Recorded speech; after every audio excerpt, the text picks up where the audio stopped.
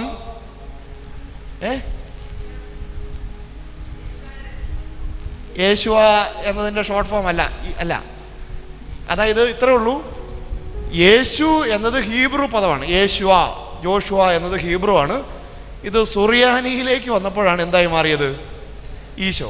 നമ്മളിത് അറിയണം, നമ്മൾ അറിയണമല്ലോ, അതുകൊണ്ട് മാത്രമേ അറിയാം. സുറിയാനി പദമാണ് ഈശോ. ഇത് രണ്ടും ഒരേ അർത്ഥം തന്നെ, ഒരേ പേര് തന്നെ. യെസ്. ഇനി ഇതിൻ്റെ അർത്ഥം എന്താണ്? അതാണ് ഞാൻ പറഞ്ഞത്. ഈശോ എന്ന് പറയുന്ന നാമത്തിൻ്റെ ശക്തിയെക്കുറിച്ചല്ല. ഈശോ എന്ന പേര് പിതാവ് അല്ലേ, ഒത്തിരി പേര് പിതാവിന് ഇടാമായിരുന്നു ഈശോയ്ക്ക് അല്ലേ, ഒത്തിരി പേരിടാമായിരുന്നു. പിതാവിൻ്റെ മുന്നിൽ ഒരുപാട് ഓപ്ഷൻസ് ഉള്ളപ്പോൾ ഈ ഒരു പേര് ഈശോയ്ക്ക് പിതാവ് നിർദ്ദേശിച്ചു കൊടുക്കുന്നുണ്ടെങ്കിൽ അതിന് വലിയ അർത്ഥങ്ങളുണ്ട്. അപ്പൊ ഈ പേരിന്റെ അർത്ഥം എന്താണ്? ആർക്ക് പറയാൻ പറ്റും? ഈശോ, യേശു, ഈ രണ്ട് പേരാണ് അല്ലേ. യേശു എന്ന് പറയുന്ന പേരിന്റെ വാച്യാർത്ഥം അവൻ തൻ്റെ ജനത്തെ അവരുടെ പാപങ്ങളിൽ നിന്ന് രക്ഷിക്കുമെന്നത് ഇതിന് തൊട്ട് താഴത്തെ വചനമാണ്. 20 ഇത് തന്നെ. എന്തെന്നാൽ അവൻ തൻ്റെ ജനത്തെ അവരുടെ പാപങ്ങളിൽ നിന്ന് മോചിപ്പിക്കും. ഒരു സുവിശേഷങ്ങളിൽ ഈശോയെക്കുറിച്ചുള്ള ഏറ്റവും ആദ്യത്തെ വാഗ്ദാനമാണ് എന്ത്? ഇത്. ആ പേരിട്ട് കഴിഞ്ഞ ഉടനെ ദൂതൻ ഈശോയെക്കുറിച്ച് പറയുന്ന വാക്കിതാണ്, അവൻ അവരുടെ പാപങ്ങളിൽ നിന്ന് മോചിപ്പിക്കും. ഇതുമായിട്ട് ബന്ധപ്പെട്ട് തന്നെയാണ് വാക്കിൻ്റെ അർത്ഥം. പക്ഷെ അങ്ങനെയല്ല. ഈ വാക്കിൻ്റെ അർത്ഥം എന്താണ്? ഒറ്റ അർത്ഥമുള്ളൂ. അതിൻ്റെ അർത്ഥം രക്ഷകൻ എന്നാണ്. ചെത്തി പറഞ്ഞേ ഹല്ലേലൂയ. ഈശോ എന്ന് പറയുന്ന നാമത്തിൻ്റെ അർത്ഥം, പേരിൻ്റെ അർത്ഥം രക്ഷകൻ. രക്ഷകൻ. ഓക്കെ. ഇനി ഇതിനെക്കുറിച്ച് അപ്പം എന്താണ്? ഇതിനെയാണ് നമ്മൾ കാണാൻ പോകുന്നതെന്ന് പറഞ്ഞു അല്ലേ. രക്ഷകൻ, നിങ്ങൾക്കായി ഒരു രക്ഷകൻ പറഞ്ഞിരിക്കുന്നു എന്നാണ്. രക്ഷകൻ എന്താണ് ഈ രക്ഷകൻ അല്ലേ? ഇനി കുറച്ച് വചനങ്ങൾ നമ്മൾ കാണണം കേട്ടോ. ഫിലിപ്പി 2 നിങ്ങൾക്കറിയാവുന്ന ഒരു വചനഭാഗമാണ്. ഫിലിപ്പി 2:9-10. ഫിലിപ്പി 2:9 കണ്ടോ? ആകയാൽ, എല്ലാവരും ഒന്ന് വായിച്ചു. ആകയാൽ ദൈവം അവനെ അത്യധികം ഉയർത്തി. അടുത്ത വാക്ക് എന്താണ്? എല്ലാ നാമങ്ങൾക്കും ഉപരിയായ നാമം. ഈശോ എന്ന് പറയുന്ന നാമത്തെക്കുറിച്ചാണ് പറയുന്നത്. പേര്, നാമം എന്ന് പറഞ്ഞ പേര് അല്ലേ. ഈശോയുടെ പേരിനെ കുറിച്ചാണ് പറയുന്നത്. എല്ലാ നാമങ്ങൾക്കും ഉപരിയായ നാമം. അടുത്ത വചനം കണ്ടോ? ഇത് എന്താണ്? യേശുവിൻ്റെ നാമത്തിൻ്റെ മുന്നിൽ സ്വർഗത്തിലും ഭൂമിയിലും പാതാളത്തിലുമുള്ള സകലരും മുട്ടുമടക്കുന്നതിനും യേശു ക്രിസ്തു കർത്താവാണെന്ന പിതാവായ നാമത്തിൻ്റെ മഹത്വത്തിനായ എല്ലാ നാവുകളും, നിങ്ങൾക്കറിയാവുന്ന, ഞാൻ പറയാൻ ഉദ്ദേശിക്കുന്നുള്ളൂ, ഈ പേര് എല്ലാ നാമങ്ങൾക്കും ഉപരിയായ നാമമാണ്. ഇത് ഈ പേര് കേൾക്കുമ്പോൾ സ്വർഗത്തിലുള്ളവരും ഭൂമിയിലുള്ളവരും പാതാളത്തിലുള്ളവരും, അങ്ങനെ ഉണ്ട് കേട്ടോ. ഭൂമിയിലും, സ്വർഗത്തിലും ഭൂമിയിലും പാതാളത്തിലും കണ്ട. എന്നുവെച്ചാൽ എല്ലാവരും ഭയപ്പെടുന്ന, എല്ലാവരും അല്ലേ, പിശാച് ഇത് കേട്ട് കഴിഞ്ഞാൽ ഭയപ്പെട്ടോടുന്ന ഒരു വാക്കാണ് ഈശോ എന്ന് പറയുന്ന നാമം. ചൊല്ലി പറഞ്ഞേ ഹല്ലേലൂയ, ഹല്ലേലൂയ. കാരണം എന്താണ്? ഈ വാക്കിൻ്റെ അർത്ഥം, ഒത്തിരി അർത്ഥം നമുക്ക് നൽകുന്നുണ്ട്. അതിലുപരി ഇത് പിതാവ് ഈശോയ്ക്ക് നിർദ്ദേശിച്ചു കൊടുത്ത ഒരു പേരാണ്. പിതാവ് കൊടുത്ത പേരാണ്. ഈ പേര് എല്ലാ നാമങ്ങൾക്കും ഉപരിയായ നാമമാണ്. ഇനി ഞാൻ ഇതുമായിട്ട് ബന്ധപ്പെട്ട് അത്ഭുതങ്ങൾ, ഒത്തിരി കാര്യങ്ങളുണ്ടല്ലേ ഇതിനായിട്ട്. ഈശോയുടെ നാമത്തിൻ്റെ ശക്തിയെക്കുറിച്ചല്ല ഞാൻ പറയുന്നതെന്ന് പറഞ്ഞു.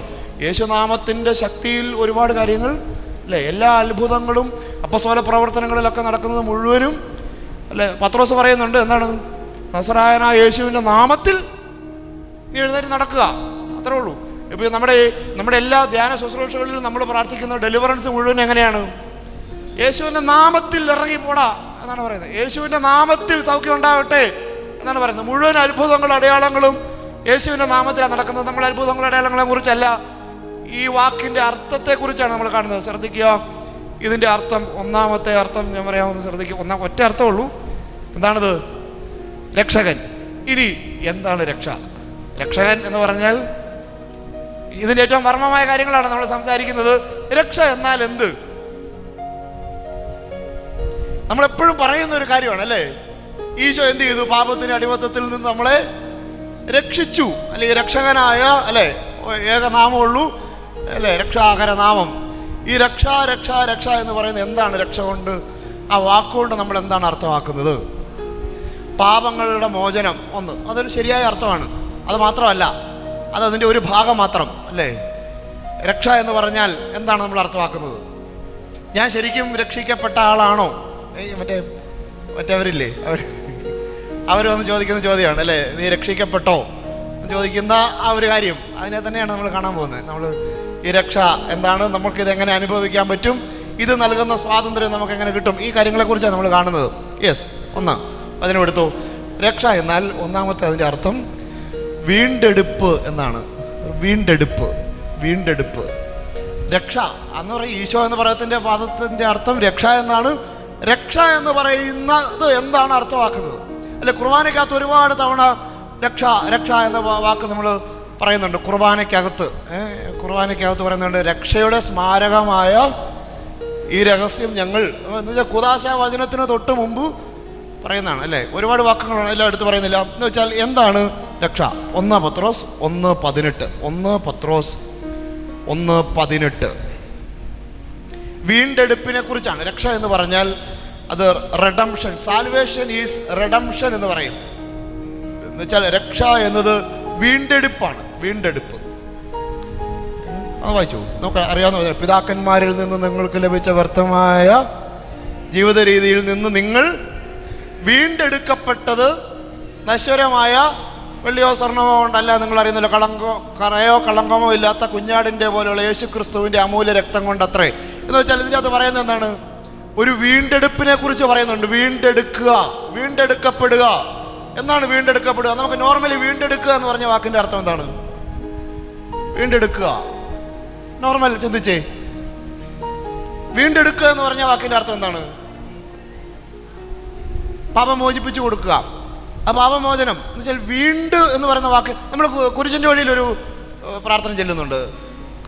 ഏറ്റവും അവസാനം ഓരോ ഇത് കഴിയുമ്പോൾ കുറച്ച് ഒന്നാം സ്ഥലം ഈശോ മിശിഹാ മരണത്തിന് വിധിക്കപ്പെടുന്നു. ഈശോ മിശിഹായെ ഞങ്ങളങ്ങേ കുമ്പിട്ട് എന്തുകൊണ്ടെന്നാൽ നീ ഞങ്ങളെ വീണ്ടും രക്ഷിച്ചു. അങ്ങനെയല്ലേ, വീണ്ടും രക്ഷിച്ചു. എന്താണ് ഈ വീണ്ടും രക്ഷിക്കുക? എന്താണ് ഈ വീണ്ടെടുപ്പ്? എന്താണ് വീണ്ടും എന്ന് പറയുന്ന വാക്കിൻ്റെ അർത്ഥം? രക്ഷിക്കുക എന്ന് പറഞ്ഞാൽ നമുക്ക് മനസ്സിലാവും അല്ലെ, എടുക്കുക എന്ന് പറഞ്ഞാൽ മനസ്സിലാവും. വീണ്ടും എടുക്കുക എന്ന് വെച്ചാൽ എന്താണ്? ഒന്നായിരുന്ന ഒരവസ്ഥയുണ്ട്, ശ്രദ്ധിക്കണം. വീണ്ടെടുപ്പ് എന്ന് പറഞ്ഞാൽ ഒന്ന് നമ്മൾ ആയിരുന്ന ഒരവസ്ഥയുണ്ട്, ആ അവസ്ഥയിലേക്ക് നമ്മളെ വീണ്ടും കൊണ്ടുവരിക. അതേതാണ് ആ അവസ്ഥ? ആയിരുന്ന അവസ്ഥ ഏതാണ്? ആയിരുന്ന അവസ്ഥയിലേക്ക് നമ്മളെ വീണ്ടും കൊണ്ടുപോവാണ്. നമ്മൾ ശരിക്കും ആയിരുന്ന അവസ്ഥ വീണ്ടെടുപ്പ്. ഈശോ നമ്മളെ വീണ്ടെടുത്തു എന്ന് പറഞ്ഞാൽ നമ്മൾ ഏതവസ്ഥയിലേക്ക് വന്നു? ആദ്യമായിരുന്ന അവസ്ഥയിലേക്ക് വന്നു. ഏതാണ് ആ ആദ്യമായിരുന്ന അവസ്ഥ? പാപമില്ലാത്ത അവസ്ഥ. നമുക്ക് നമ്മുടെ ആദവും അതാണ് വീണ്ടെടുപ്പ്. കിട്ടിയോ? അവർ ഏതവസ്ഥയിലായിരുന്നോ ശ്രദ്ധിക്കണം. നിങ്ങൾ അല്പം ശ്രദ്ധ തരണം കേട്ടോ. ഇത് അല്പം ദൈവശാസ്ത്രം ഇതിൻ്റെ അകത്ത് വരുന്നുണ്ട്. എന്ന് വെച്ചാൽ ദൈവം തൻ്റെ ഛായയിലും സാദൃശ്യത്തിലും മനുഷ്യനെ സൃഷ്ടിച്ചു. ഇനി ശ്രദ്ധിക്കണേ, പാപം ചെയ്തത് വഴിയായി ഈ ഛായയ്ക്കും സാദൃശ്യത്തിനും ഡിസ്ഫിഗേർഡ് എന്നാ പറയുന്നത്, അതിൻ്റെ രൂപത്തിൽ ഒരു ക്ഷതം സംഭവിച്ചു. ഛായയിലും സാദൃശ്യത്തിലും, ദൈവത്തിൻ്റെ ഛായയിലും സാദൃശ്യത്തിലുമാണ് ഞാൻ സൃഷ്ടിക്കപ്പെട്ടിരിക്കുന്നത്. ആദ്യ മാതാപിതാക്കന്മാരുടെ ഉത്ഭവ പാപം എന്ന് പറയുന്നത്, ഉത്ഭവ പാപം, ആദ്യ മാതാപിതാക്കന്മാരുടെ ഈ പാപം മൂലം നമുക്ക് ആദ്യം ഉണ്ടായിരുന്ന ആ ഒരു ഗ്രേസ്, ഒറിജിനൽ ഗ്രേസ് നമുക്ക് നഷ്ടപ്പെട്ടു. ഇനി ആ കൃപയിലേക്ക്, ആ ആദ്യം ആയിരുന്ന അവസ്ഥയിലേക്ക് നമ്മളെ വീണ്ടെടുക്കുകയാണ് എന്ത് ചെയ്യുന്നത്? ഈശോ മിശിഹായുടെ രക്ഷാകര പദ്ധതി, പീഡാനുഭവ മരണ ഉത്ഥാനം. കിട്ടുന്നുണ്ടോ? അതിന് ഈശോ എന്ത് ചെയ്തു? അത് ശ്രദ്ധിക്കണം. അതിന് ഈശോ ആദം കടന്നുപോയ എല്ലാ അവസ്ഥയിലൂടെയും കടന്നുപോയി. ആദം കടന്നുപോയ അവസ്ഥയിലൂടെ ഈശോ കടന്നുപോയി. ആദം പരാജയപ്പെട്ടിടത്തെല്ലാം ഈശോ വിജയിച്ചാണ് ആദം അതിന് മുന്നേ ഉണ്ടായിരുന്ന ആ ഒരു അവസ്ഥയിലേക്ക് നമ്മളെ വീണ്ടെടുത്തത്. കിട്ടുന്നുണ്ടോ? കിട്ടുന്നുണ്ട്. നിങ്ങൾ ശ്രദ്ധിച്ചായിരിക്കുന്നത് എനിക്ക് കിട്ടുന്നുണ്ടെന്ന് ഞാൻ മനസ്സിലാക്കുകയാണ്. എന്ന് വെച്ചാൽ ആദത്തിന് അതിന് മുന്നേ ഉണ്ടായിരുന്ന ഒരവസ്ഥ എന്ന് പാപം ചെയ്യുന്നതിന് മുമ്പുണ്ടായിരുന്ന ഒരവസ്ഥ എന്ന് പറഞ്ഞാൽ ആ അവസ്ഥയ്ക്ക് ഒറ്റവാക്കി പറഞ്ഞാൽ കൃപയുടെ അവസ്ഥ. കൃപയിൽ നിറഞ്ഞ ഒരവസ്ഥയാണ്. പാപം ചെയ്യുന്നതിന് മുമ്പുണ്ടായിരുന്ന, നിങ്ങൾക്ക് കിട്ടുന്നുണ്ടല്ലോ അല്ലേ? ആ അവസ്ഥയിലേക്ക് നമ്മളെ ഈശോ മിശിഹ വീണ്ടെടുത്തു. അതാണ് വീണ്ടെടുക്കുക, രക്ഷിക്കപ്പെടുക എന്ന് പറഞ്ഞാൽ. അതിന് ആദം കടന്നുപോയ എല്ലാ അവസ്ഥയിലൂടെയും ഈശോ കടന്നുപോയി. ആദം അനുസരണക്കേട് മൂലമാണ് നമുക്ക് ഈ തിന്മകളെല്ലാം കൊണ്ടുവന്നെങ്കിൽ ഈശോ എന്ത് ചെയ്തേ? അനുസരണത്തിലൂടെ അല്ലേ? അനുസരണത്തിലൂടെ നമുക്ക് എന്ത് എടുത്തുന്നു? രക്ഷ. അനുസരണക്കേട് വഴിയായി ശിക്ഷ നമുക്ക് കൊണ്ടുവന്നെങ്കിൽ അനുസരണം വഴിയായി എന്ത് ചെയ്തു? രക്ഷ. ഇതാണ് നമുക്ക് വീണ്ടെടുപ്പിലൂടെ കിട്ടുന്നത്. അനുസരണക്കേട്. ഇനി ആദത്തിൻ്റെ ഒരുപാട് അവസ്ഥയിലൂടെ ഈശോ കടന്നു പോകുന്നുണ്ട്. വളരെ വേഗത്തിൽ 1-2 കാര്യങ്ങൾ മാത്രം പറയാം. ഒന്ന്, ആദത്തെ എന്ത് ചെയ്തിട്ടാണ് ഹവ്വയെ സൃഷ്ടിക്കുന്നത്? ആദത്തെ ഉറക്കി അല്ലേ? ഉറക്കി കിടത്തി. ഉറക്കി എന്ന് പറഞ്ഞു കഴിഞ്ഞാൽ ഒരു ചുമ്മാ അല്ലേ, ഡീപ്പ് സ്ലീപ്പ് എന്നാണ് ദൈവശാസ്ത്രജ്ഞന്മാർ പറയുന്നത്. എന്ന് വെച്ചാൽ അൺകോൺഷ്യസ് ലെവലിലേക്ക് ആദം പോയി, ബോധമില്ലാത്ത അവസ്ഥയിലേക്ക് ആദം പോയി. ആദത്തെ നന്നായിട്ട് അങ്ങോട്ട് ഉറക്കിയിട്ട് ആദത്തിൻ്റെ വാരിയലിൽ നിന്ന് ഹവ്വയെ സൃഷ്ടിച്ചു. ഇനി ശ്രദ്ധിക്കണം, ഈശോയും ഇതുപോലെ ഒരു ഡീപ്പ് സ്ലീപ്പിലേക്ക് പോകുന്നുണ്ട്. അതെവിടെ വെച്ചാണ്? ഈശോയും ഇതുപോലെ ഡീപ്പ് സ്ലീപ്പ് എന്ന് പറയുന്ന അക്ഷരാർത്ഥത്തിൽ അഗാധമായ, ഈശോയുടെ ഭാഷയിൽ അഗാധമായ ഒരു നിദ്രയിലേക്ക് ഈശോ തന്നെ പോയി. 3 ദിവസത്തെ അഗാധമായ ഒരു നിദ്ര. അതേതാണ്?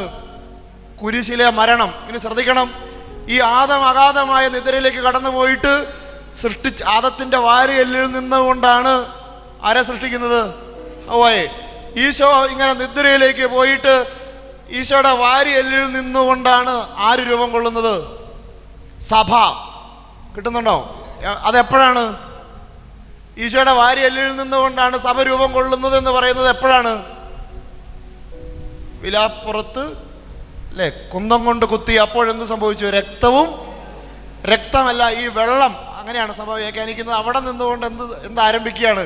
പരിശുദ്ധാത്മാവിനെ വർഷിക്കുന്നു, സഭ ആരംഭിക്കുന്നു.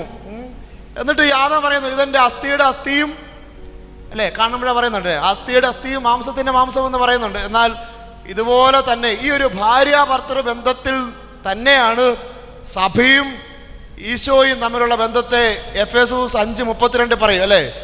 ക്രിസ്തു സഭയെ സ്നേഹിച്ചതുപോലെ ഭർത്താവ് ഭാര്യയെ സ്നേഹിക്കണം എന്നെല്ലാം പറയുന്നതിൻ്റെ അർത്ഥം ഇതാണ്. എന്ന് വെച്ചാൽ ഈ ആദം കടന്നുപോയ എല്ലാ ജീവിത സാഹചര്യങ്ങളിലൂടെയും ഈശോ കടന്നുപോയിട്ട് ആദം പരാജയപ്പെട്ടിടത്തെല്ലാം ഈശോ വിജയിച്ച് കാണിച്ചിട്ട് നമ്മൾ ഉണ്ടായിരുന്ന പാപം ചെയ്യുന്നതിന് മുമ്പുണ്ടായിരുന്ന ആ അവസ്ഥയിലേക്ക് ഈശോ നമ്മളെ കൊണ്ടുവന്നു. അതിന് പറയുന്ന പേരാണെന്ത്? രക്ഷ. കിട്ടിയോ? ഇതാണ് വീണ്ടെടുപ്പ് എന്ന് പറയുന്നത്. നിങ്ങൾക്ക് സംശയമുണ്ടോ? കിട്ടിയോ? എന്തെങ്കിലും സംശയങ്ങളുണ്ടോ? ഇത് മനസ്സിലാകണം. കിട്ടിയെന്ന് വിചാരിക്കുകയാണ്. ഇതാണ് നമ്മൾ വീണ്ടെടുക്കപ്പെടുക എന്ന് പറയുന്നതിൻ്റെ ഒരർത്ഥം. യെസ്. ഇനി അതേ അവസ്ഥ തന്നെ എനിക്ക് കിട്ടിയോ? അടുത്ത ചോദ്യമാണ്. ആദ്യ മാതാപിതാക്കന്മാർക്ക് പാപം ചെയ്യുന്നതിന് മുമ്പുണ്ടായിരുന്ന ഒരവസ്ഥയുണ്ട് അല്ലേ? ഏതേൻ തോട്ടത്തിലെ ദൈവത്തോടൊത്തുള്ള ആ ഒരു ജീവിതമുണ്ട്.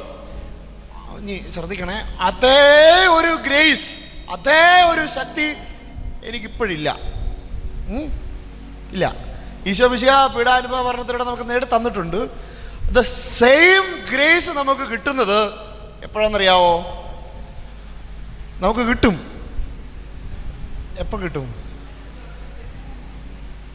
മരിച്ചതിന് ശേഷം, 2ാം വരവെങ്കിൽ നമുക്ക് എന്ത് കിട്ടും? അതേ സാധനമാണ് നമുക്ക് കിട്ടാൻ പോകുന്നത്. എന്ന് വെച്ചാൽ ശ്രദ്ധിക്കണം, അല്പം കൂടി തുറന്ന് പറഞ്ഞാൽ ആദ്യ മാതാപിതാക്കന്മാർ പാപം ചെയ്യുന്നതിന് മുന്നേ അവർക്ക് അവരുടെ നഗ്നതയെക്കുറിച്ച് നാണമില്ലായിരുന്നു. അതിനു മുന്നേ അവർ നഗ്നരായിരുന്നു, പക്ഷേ അവരുടെ നഗ്നതയെക്കുറിച്ച് അവർക്ക് നാണമില്ല. പക്ഷേ പാപം ചെയ്ത് കഴിഞ്ഞപ്പോൾ എന്ത് സംഭവിച്ചു? അവർ നഗ്നരാണെന്ന് തിരിച്ചറിഞ്ഞു. അവരെന്ത് ചെയ്തു? അത്തിയിലകൾ കൊണ്ട് വസ്ത്രം ഉണ്ടാക്കി. ഇനി ശ്രദ്ധിക്കണം, ഞാനിത് ഇങ്ങനെ ഒരു കണക്ട് ചെയ്ത് പറഞ്ഞു പോകുന്നതുകൊണ്ട് ചിലപ്പോൾ ഞാൻ വേഗത്തിൽ, അതായത് ഈശോയുടെ പീഡാനുഭവ മരണ രംഗങ്ങളിലേക്ക് പ്രവേശിക്കുന്നതിന് മുന്നേ ജെറൂസലേമിലേക്ക് ഒരു യാത്ര നടത്തുന്നുണ്ട്. എല്ലാ സുവിശേഷങ്ങളും ഇത് പറയുന്നുണ്ട്. ജെറൂസലേമിലേക്ക് കയറുന്നതിന് മുന്നേ ഈശോ അത്തിമരത്തെ ശപിക്കുന്നുണ്ട്. ഇവരെന്താ ചെയ്തേ? നമ്മുടെ ആദവും പാപം ചെയ്ത് കഴിഞ്ഞപ്പോൾ അവരെന്ത് ചെയ്തു? തങ്ങളുടെ നഗ്നത മറയ്ക്കാൻ അത്തിയിലകൾ കൊണ്ടുള്ള വസ്ത്രം അവരുണ്ടാക്കിയെങ്കിൽ ഈശോ ഈ അത്തി മരത്തെ ശപിച്ചിട്ട് ഈശോ പറയാണ്, ഞാൻ നിങ്ങൾക്കൊരു പുതിയ വസ്ത്രം തരാൻ പോവാണ്. പുതിയ വസ്ത്രം. അതേത് വസ്ത്രമാണ്? ആദ്യ മാതാപിതാക്കന്മാർക്ക് പാപം ചെയ്യുന്നതിന് മുമ്പുണ്ടായിരുന്ന ഒരു വസ്ത്രമുണ്ട്. എന്ന് വെച്ചാൽ അവർ ഈ പഴം കഴിച്ചപ്പോൾ കണ്ണ് തുറന്നു എന്നാണ് വചനം, അല്ലേ? ശരിക്കും പഴം കഴിച്ചപ്പോൾ അവരുടെ കണ്ണ് അല്ലേ കണ്ണടഞ്ഞത് കൊണ്ട് അവർക്ക് എന്ത് സംഭവിക്കുന്നു? അതിനു മുമ്പുണ്ടായിരുന്ന ഒരു വസ്ത്രം അവർക്ക് കാണാൻ പറ്റാതെ പോയി. അതിനു മുമ്പുണ്ടായിരുന്ന വസ്ത്രത്തെ സഭാപിതാക്കന്മാർ പഠിപ്പിക്കുന്നതാണ് കൃപയുടെ വസ്ത്രം, ദ റോബ് ഓഫ് ഗ്ലോറി എന്ന് പറയും, മഹത്വത്തിൻ്റെ വസ്ത്രം. കിട്ടിയോ? ആദ്യ മാതാപിതാക്കന്മാർക്ക് പാപം ചെയ്യുന്നതിന് മുമ്പുണ്ടായിരുന്ന വസ്ത്രം അതാണ് ഏത്? കൃപയുടെ വസ്ത്രം, മഹത്വത്തിൻ്റെ വസ്ത്രം. ഇനി ശ്രദ്ധിക്കണം, ഈശോ മിശിഹ ജനിക്കുമ്പോൾ ഈശോയ്ക്ക് ഒരു വസ്ത്രം നമ്മൾ കൊടുക്കുന്നുണ്ട്. അതേതാണ്? ഏത് വസ്ത്രത്തിൽ കിടത്തിയെന്നാണ് പറയുന്നത്? പുൽക്കുട്ടിയിൽ ഏത് വസ്ത്രത്തിൽ കിടത്തിയെന്നാണ് പറയുന്നത്? പിള്ളക്കച്ച കൊണ്ട് പൊതിഞ്ഞ്, അല്ലേ, ഒരു വസ്ത്രം. ഇനി ഈശോ മിശിഹ മരിക്കുമ്പോൾ കല്ലറയിങ്കൽ ഉത്ഥാനം ചെയ്ത് കഴിയുമ്പോൾ ഈശോ ഒരു വസ്ത്രം അവിടെ ഇട്ടിട്ടാണ് പോകുന്നത്. അത് ഏത് വസ്ത്രമാണ്? കച്ച. മറ്റേതാണ്? പിള്ളക്കച്ച.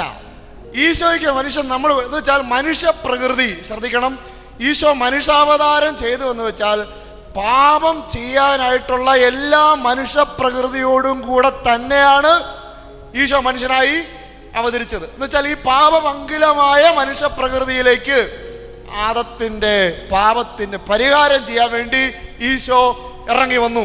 ഇനി ഈശോ എന്ത് ചെയ്തു? ഉത്ഥാനം ചെയ്തപ്പോൾ ആ വസ്ത്രം ഉണ്ടല്ലോ, പാപമംഗലമായ വസ്ത്രം, അതാണ് കച്ച. ഈ കച്ച എന്ത് ചെയ്തു? ഭൂമിയിൽ തന്നെ ഇട്ടു. കല്ലറയിങ്കൽ അവശേഷിപ്പിച്ചിട്ടാണ് ഈശോ എന്ത് ചെയ്തത്?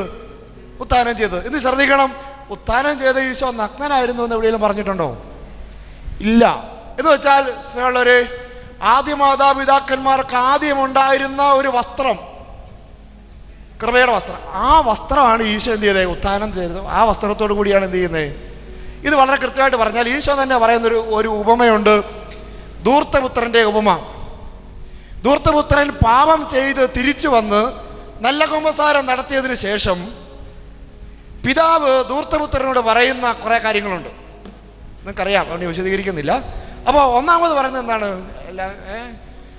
എൻ്റെ മകൻ തിരിച്ചു വന്നിരിക്കുന്നു എന്ന് പറയുന്നത്, സന്തോഷിക്കുക എന്ന് എന്നിട്ട് പറയാണ് നിങ്ങൾ മേൽത്തരം വസ്ത്രം കൊണ്ടുവന്ന് ഇവനെ ധരിപ്പിക്കുക. എന്ന് വെച്ചാൽ ഈ മേൽത്തരം വസ്ത്രം എന്ന് പറയാൻ സാധാരണ വസ്ത്രമല്ല, മേൽത്തരം വസ്ത്രം. ഇതാണ് ഏത്? കൃപയുടെ വസ്ത്രം. ഈ വസ്ത്രമാണ് എന്ത് ചെയ്തത്? ഈശോ മിശിഹ തൻ്റെ രക്ഷാകര ചരിത്രം വഴിയായി നമുക്ക് നേടുന്നത്. വളരെ വീണ്ടെടുപ്പ്, രക്ഷ എന്ന് പറഞ്ഞാൽ ശ്രദ്ധിക്കുക, ആദ്യ മാതാപിതാക്കന്മാർക്ക് പാപം ചെയ്യുന്നതിന് മുമ്പുണ്ടായിരുന്ന ആ ഗ്രേസ്, ആ അവസ്ഥയിലേക്ക് നമ്മളെ ഈശോ മിശിഹായുടെ പീഡാനുഭവ മരണോത്ഥാനം വഴിയായി ഈശോ ഈ വസ്ത്രം നമുക്ക് നേടിത്തന്നിട്ട് നമുക്ക് ഈശോ ഈ വസ്ത്രം നേടിയെടുത്തു, അല്ലേ? അതാണ് പിള്ളക്കച്ച അവിടെ ഇട്ടിട്ട് പോയി എന്ന് പറഞ്ഞ് ഈശോ നമുക്ക് ഈ വസ്ത്രം തരികയാണ്. നമുക്ക് കൃപയുടെ വസ്ത്രം കിട്ടിയോ? ഒന്ന് ഇതാണ് വീണ്ടും അല്പം കൂടി ഇതിനെ വിശദീകരിക്കാം. ഉച്ചത്തിൽ പറഞ്ഞേ ഹല്ലേലൂയ, ഹല്ലേലൂയ.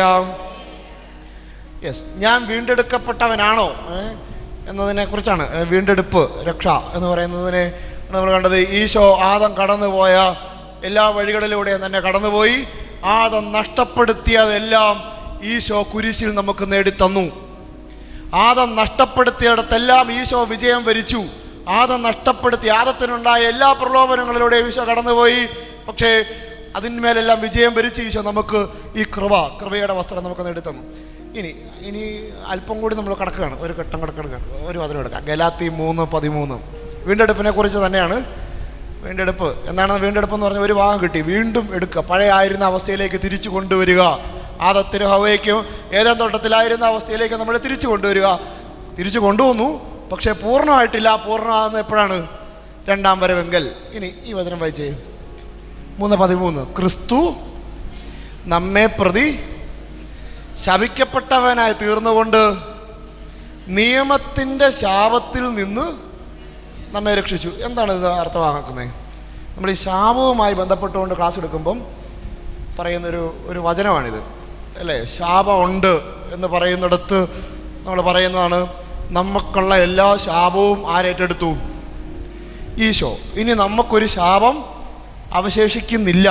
ഇനി നമ്മുടെ മേലൊരു ശാപമില്ല. കാരണം ഇതിൽ പരം ശപിക്കപ്പെടാനായിട്ടൊരു വേറൊരു സാഹചര്യവും ഇല്ല. അത്രയും ശപിക്കപ്പെട്ട. കാരണം എന്താണ്? മരത്തിൽ തൂക്കപ്പെട്ടവൻ ശപിക്കപ്പെട്ടവൻ എന്നാണ്, അല്ലേ? മരത്തിൽ തൂങ്ങപ്പെട്ടവൻ ശപിക്കപ്പെട്ട. അന്ന് നമുക്ക് വേണ്ടിയിട്ട് ശപിക്കപ്പെട്ടവനായി തീർന്നുകൊണ്ട് എന്ത് ചെയ്തു? ഇനി പറയാൻ പോകുന്നത് ശ്രദ്ധിക്കണം. ഈ നിയമത്തിൻ്റെ ശാപം നിങ്ങൾ കിട്ടിയോ? ക്രിസ്തു വായിച്ചേ, ക്രിസ്തു നമ്മെ പ്രതി ശപിക്കപ്പെട്ടവനായി തീർന്നുകൊണ്ട് ഈശോ രക്ഷിച്ച് എവിടെ നിന്നാണ്? നിയമത്തിൻ്റെ ശാപം. നമ്മൾ അറിയണം എന്താണ് നിയമത്തിൻ്റെ ശാപം, അല്ലേ? നിയമത്തിൻ്റെ ശാപത്തിൽ നിന്നാണ് നമ്മെ എന്ത് ചെയ്തേ? ഈശോ രക്ഷിച്ചു എന്ന് പറയുക. രക്ഷ എന്ന് പറയുന്നത് എന്താണ്? നിയമത്തിൻ്റെ ശാപം. നിയമം ഒരു ശാപമാണോ? അങ്ങനെ തന്നെയാണ് വചനം, അല്ലേ? നിയമത്തിൻ്റെ ശാപത്തിൽ നിന്ന് നമ്മെ രക്ഷിച്ചു. രക്ഷ. ഇനി പറയുന്നത് വളരെ വളരെ വളരെ പ്രധാനപ്പെട്ട കാര്യമാണ്. ഞാൻ രക്ഷിക്കപ്പെടുന്നത് ഈ നിയമത്തിൻ്റെ ഒരു ശാപമുണ്ട്. അതെന്താണ്? അതിനെങ്ങനെ വ്യാഖ്യാനിക്കും? എന്താണ് നിയമത്തിൻ്റെ ശാപം? ഇത് പറയാൻ എന്നെ അല്ല, നമുക്ക് ഒരുപാട് ലിമിറ്റേഷൻ ഉണ്ട്. പക്ഷേ നമ്മളൊരു വചനം എടുക്കാം, അതിൻ്റെ അകത്ത് കൃത്യമായിട്ട് നമുക്കൊരു വചനം എടുക്കാം. റോമ 7 തൊട്ട് 11 വരെ എല്ലാവരും ഒന്ന് ശ്രദ്ധിക്കണം കേട്ടോ. റോമ 7 തൊട്ട്. റോമ 7 തൊട്ട്. ഇതിനകത്ത് 7 അല്ല 7 തൊട്ട് 7. റോമ 7 തൊട്ട്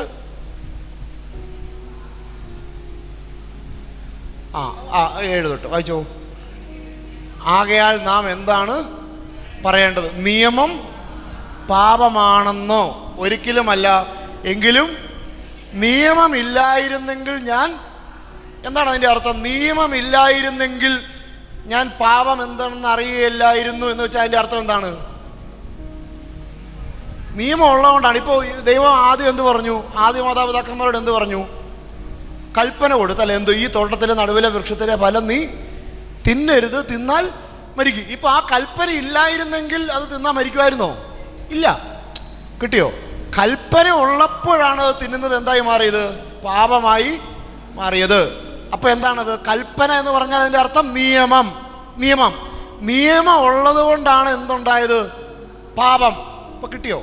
മനസ്സിലായെന്ന് വിചാരിക്കുന്നു. മനസ്സിലായി. ഇനി ഒന്നുകൂടെ വായിച്ചേ. ഒരിക്കലുമല്ല, എങ്കിലും നിയമമില്ലായിരുന്നെങ്കിൽ ഞാൻ പാപം എന്തെന്ന് അറിയുമായിരുന്നില്ല. ഞാൻ വിശദീകരിക്കുകയാണ്. മോഹിക്കെന്നരുത് നിയമം അനുശാസിക്കാതിരുന്നെങ്കിൽ മോഹം എന്തെന്ന് ഞാൻ അറിയുമായിരുന്നില്ല. അടുത്തത് 8-ാമത്തെ വചനം. എന്നാൽ പ്രമാണം വഴി അവസരം കണ്ടെത്തി പാപം എല്ലാവിധ മോഹവും എന്നിൽ. അങ്ങനെ നിയമം എന്ന് വെച്ചാൽ ഈ പ്രമാണം വഴി അവസരം കണ്ടെത്തി എന്ന് വെച്ചാൽ ഈ നിയമം ഉള്ളത് കൊണ്ടാണ് ആദ്യ മാതാപിതാക്കന്മാർക്ക് ഇതൊരു പ്രലോഭനമായി മാറിയത്. ഈ ഒരു പ്രമാണം, നിയമം, തിന്നരുത് എന്നൊരു പ്രമാണം ഉള്ളത് കൊണ്ടാണ് ഇതിവർക്ക് പ്രലോഭനമായി മാറിയത്. കണ്ടോ? പ്രമാണം വഴി അവസരം കണ്ടെത്തി പാപം എല്ലാവിധ മോഹവും എന്നിൽ.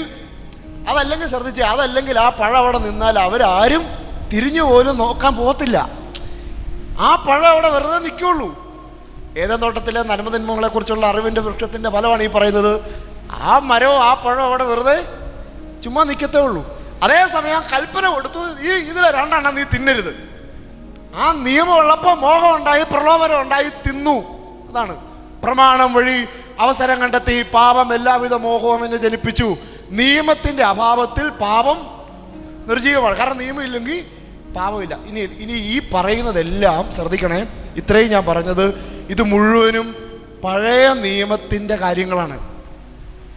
പഴയ നിയമത്തിൻ്റെ കാര്യങ്ങളാണ്. ഇനി വായിച്ച്, ഒരു കാലത്ത് നിയമം കൂടാതെ ഞാൻ ജീവിച്ചു, എന്നാൽ പ്രമാണം വന്നപ്പോൾ പാപം സജീവമാകുകയും ഞാൻ മരിക്കുകയും ചെയ്തു. മതി, ഇത്ര മതി. എന്ന് വെച്ചാൽ എന്താണ് നിയമത്തിൻ്റെ ശാപം? എന്താണെന്ന് നിങ്ങൾക്ക് മനസ്സിലായോ?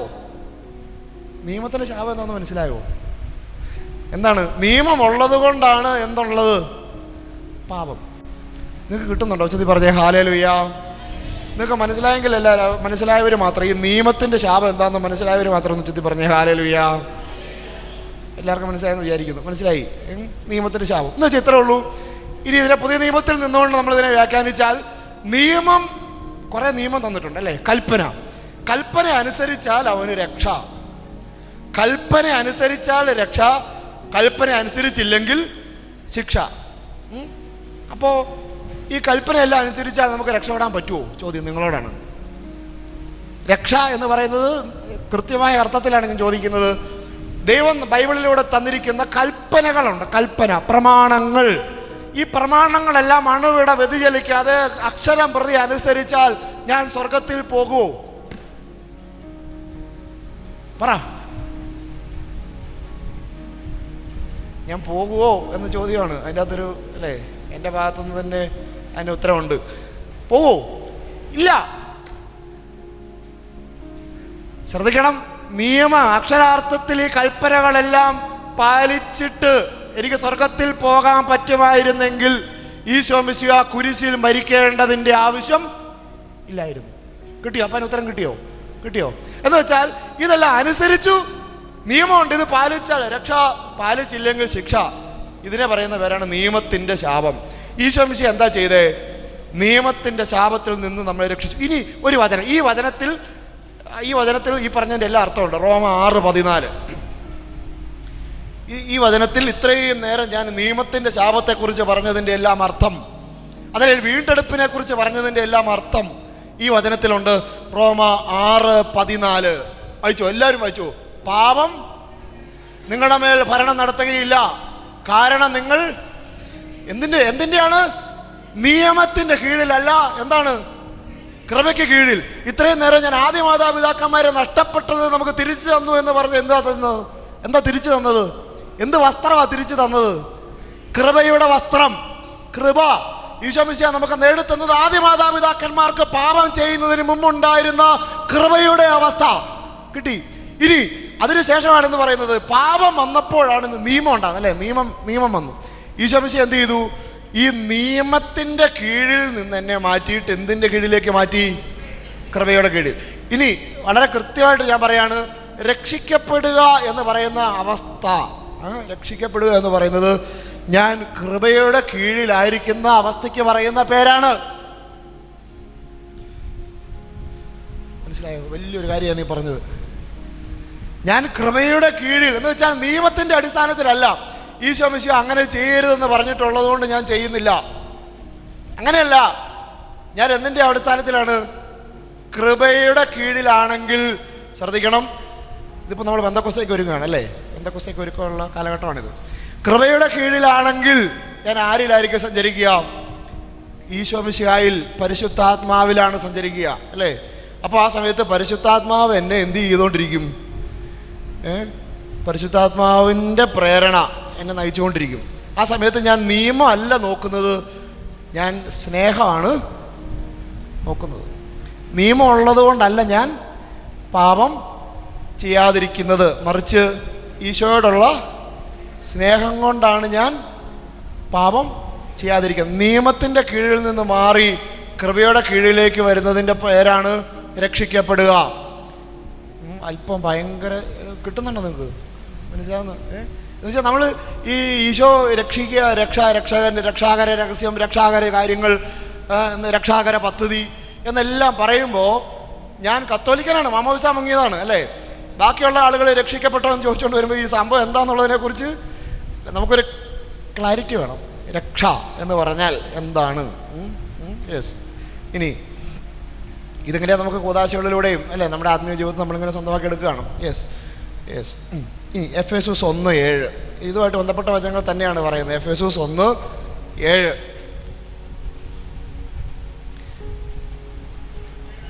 അവിടുത്തെ കൃപയുടെ സമൃദ്ധിക്കൊത്ത് ക്രിസ്തുവിൽ പാപമോചനവും അവൻ്റെ രക്തം വഴി രക്ഷയും കൈവന്നിരിക്കുന്നു. ഒന്നുകൂടെ ഒന്ന് ശ്രദ്ധിച്ച് വായിച്ചേ.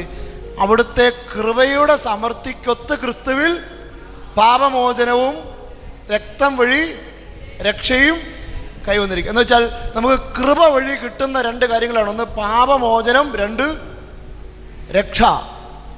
കൃപ വഴി നമുക്ക് കിട്ടുന്ന ഇത് ഈ കൃപയാകട്ടെ ഓക്കെ ഇതൊരു ദാനമാണ്. ഇത് ദൈവം നമുക്ക് സൗജന്യമായിട്ട് തരുന്നതാണ്. നമുക്ക് എന്താ കിട്ടുന്നത്? പാപമോചനവും രക്ഷയും കിട്ടുന്നുണ്ടോ? കൃപ വഴി നമുക്ക് കിട്ടുന്നതാണ് പാപമോചനവും രക്ഷയും. കൃപയുടെ സമൃദ്ധിക്കൊത്ത വിധം നമുക്ക് ക്രിസ്തുവിൽ പാപമോചനവും അവിടുത്തെ രക്തം വഴി രക്ഷയും. ഇനിയാണ് നമ്മൾ ഇത്രയും കാലം ചിന്തിച്ചുകൊണ്ടിരുന്ന ഈ രക്ഷ എന്ന് പറഞ്ഞാൽ നിങ്ങൾ ആദ്യം പറഞ്ഞില്ല എന്ത്? പാപത്തിൽ നിന്നുള്ള മോചനം. എല്ലാവരും ഒന്ന് ഉച്ചത്തിൽ പറഞ്ഞേ ഹല്ലേലൂയ, ഹല്ലേലൂയ. ഒരല്പം കൂടി ഉച്ചത്തിൽ പറഞ്ഞേ ഹല്ലേലൂയ. ഇത് വലിയൊരു ദൈവിക രഹസ്യമാണ്, ദൈവികമായ ഒരു ഉൾക്കാഴ്ചയാണ്. സഭാപഠനങ്ങളും വിശുദ്ധ ഗ്രന്ഥത്തിൻ്റെ അടിസ്ഥാനത്തിലുമാണ് സംസാരിച്ചത്. എന്താണ് രക്ഷ എന്നത് നമ്മൾ അറിയണം അല്ലേ? കാരണം ഈശോ എന്ന് പറയുന്ന നാമത്തിൻ്റെ അർത്ഥം രക്ഷകൻ എന്നാണെങ്കിൽ ഇതിൻ്റെ ശക്തിയെ മാത്രം വിശ്വസിച്ച്, ശക്തിയെ മാത്രം ആശ്രയിച്ച്, അത്ഭുതങ്ങളിലേക്ക് മാത്രം വിരലൂന്നി നീന്തേണ്ട ഒരു ജീവിതമല്ല ക്രൈസ്തവ ജീവിതം. ഇതിൻ്റെ അർത്ഥം എനിക്ക് തരുന്നത് സ്വന്തമാക്കി ജീവിക്കേണ്ടതാണ്. എന്ന് വെച്ചാൽ അത്ഭുതമല്ല എനിക്ക് കിട്ടേണ്ടത്, രക്ഷയാണ്. കിട്ടുന്നുണ്ടോ? രക്ഷ, രക്ഷ കിട്ടണം, രക്ഷ.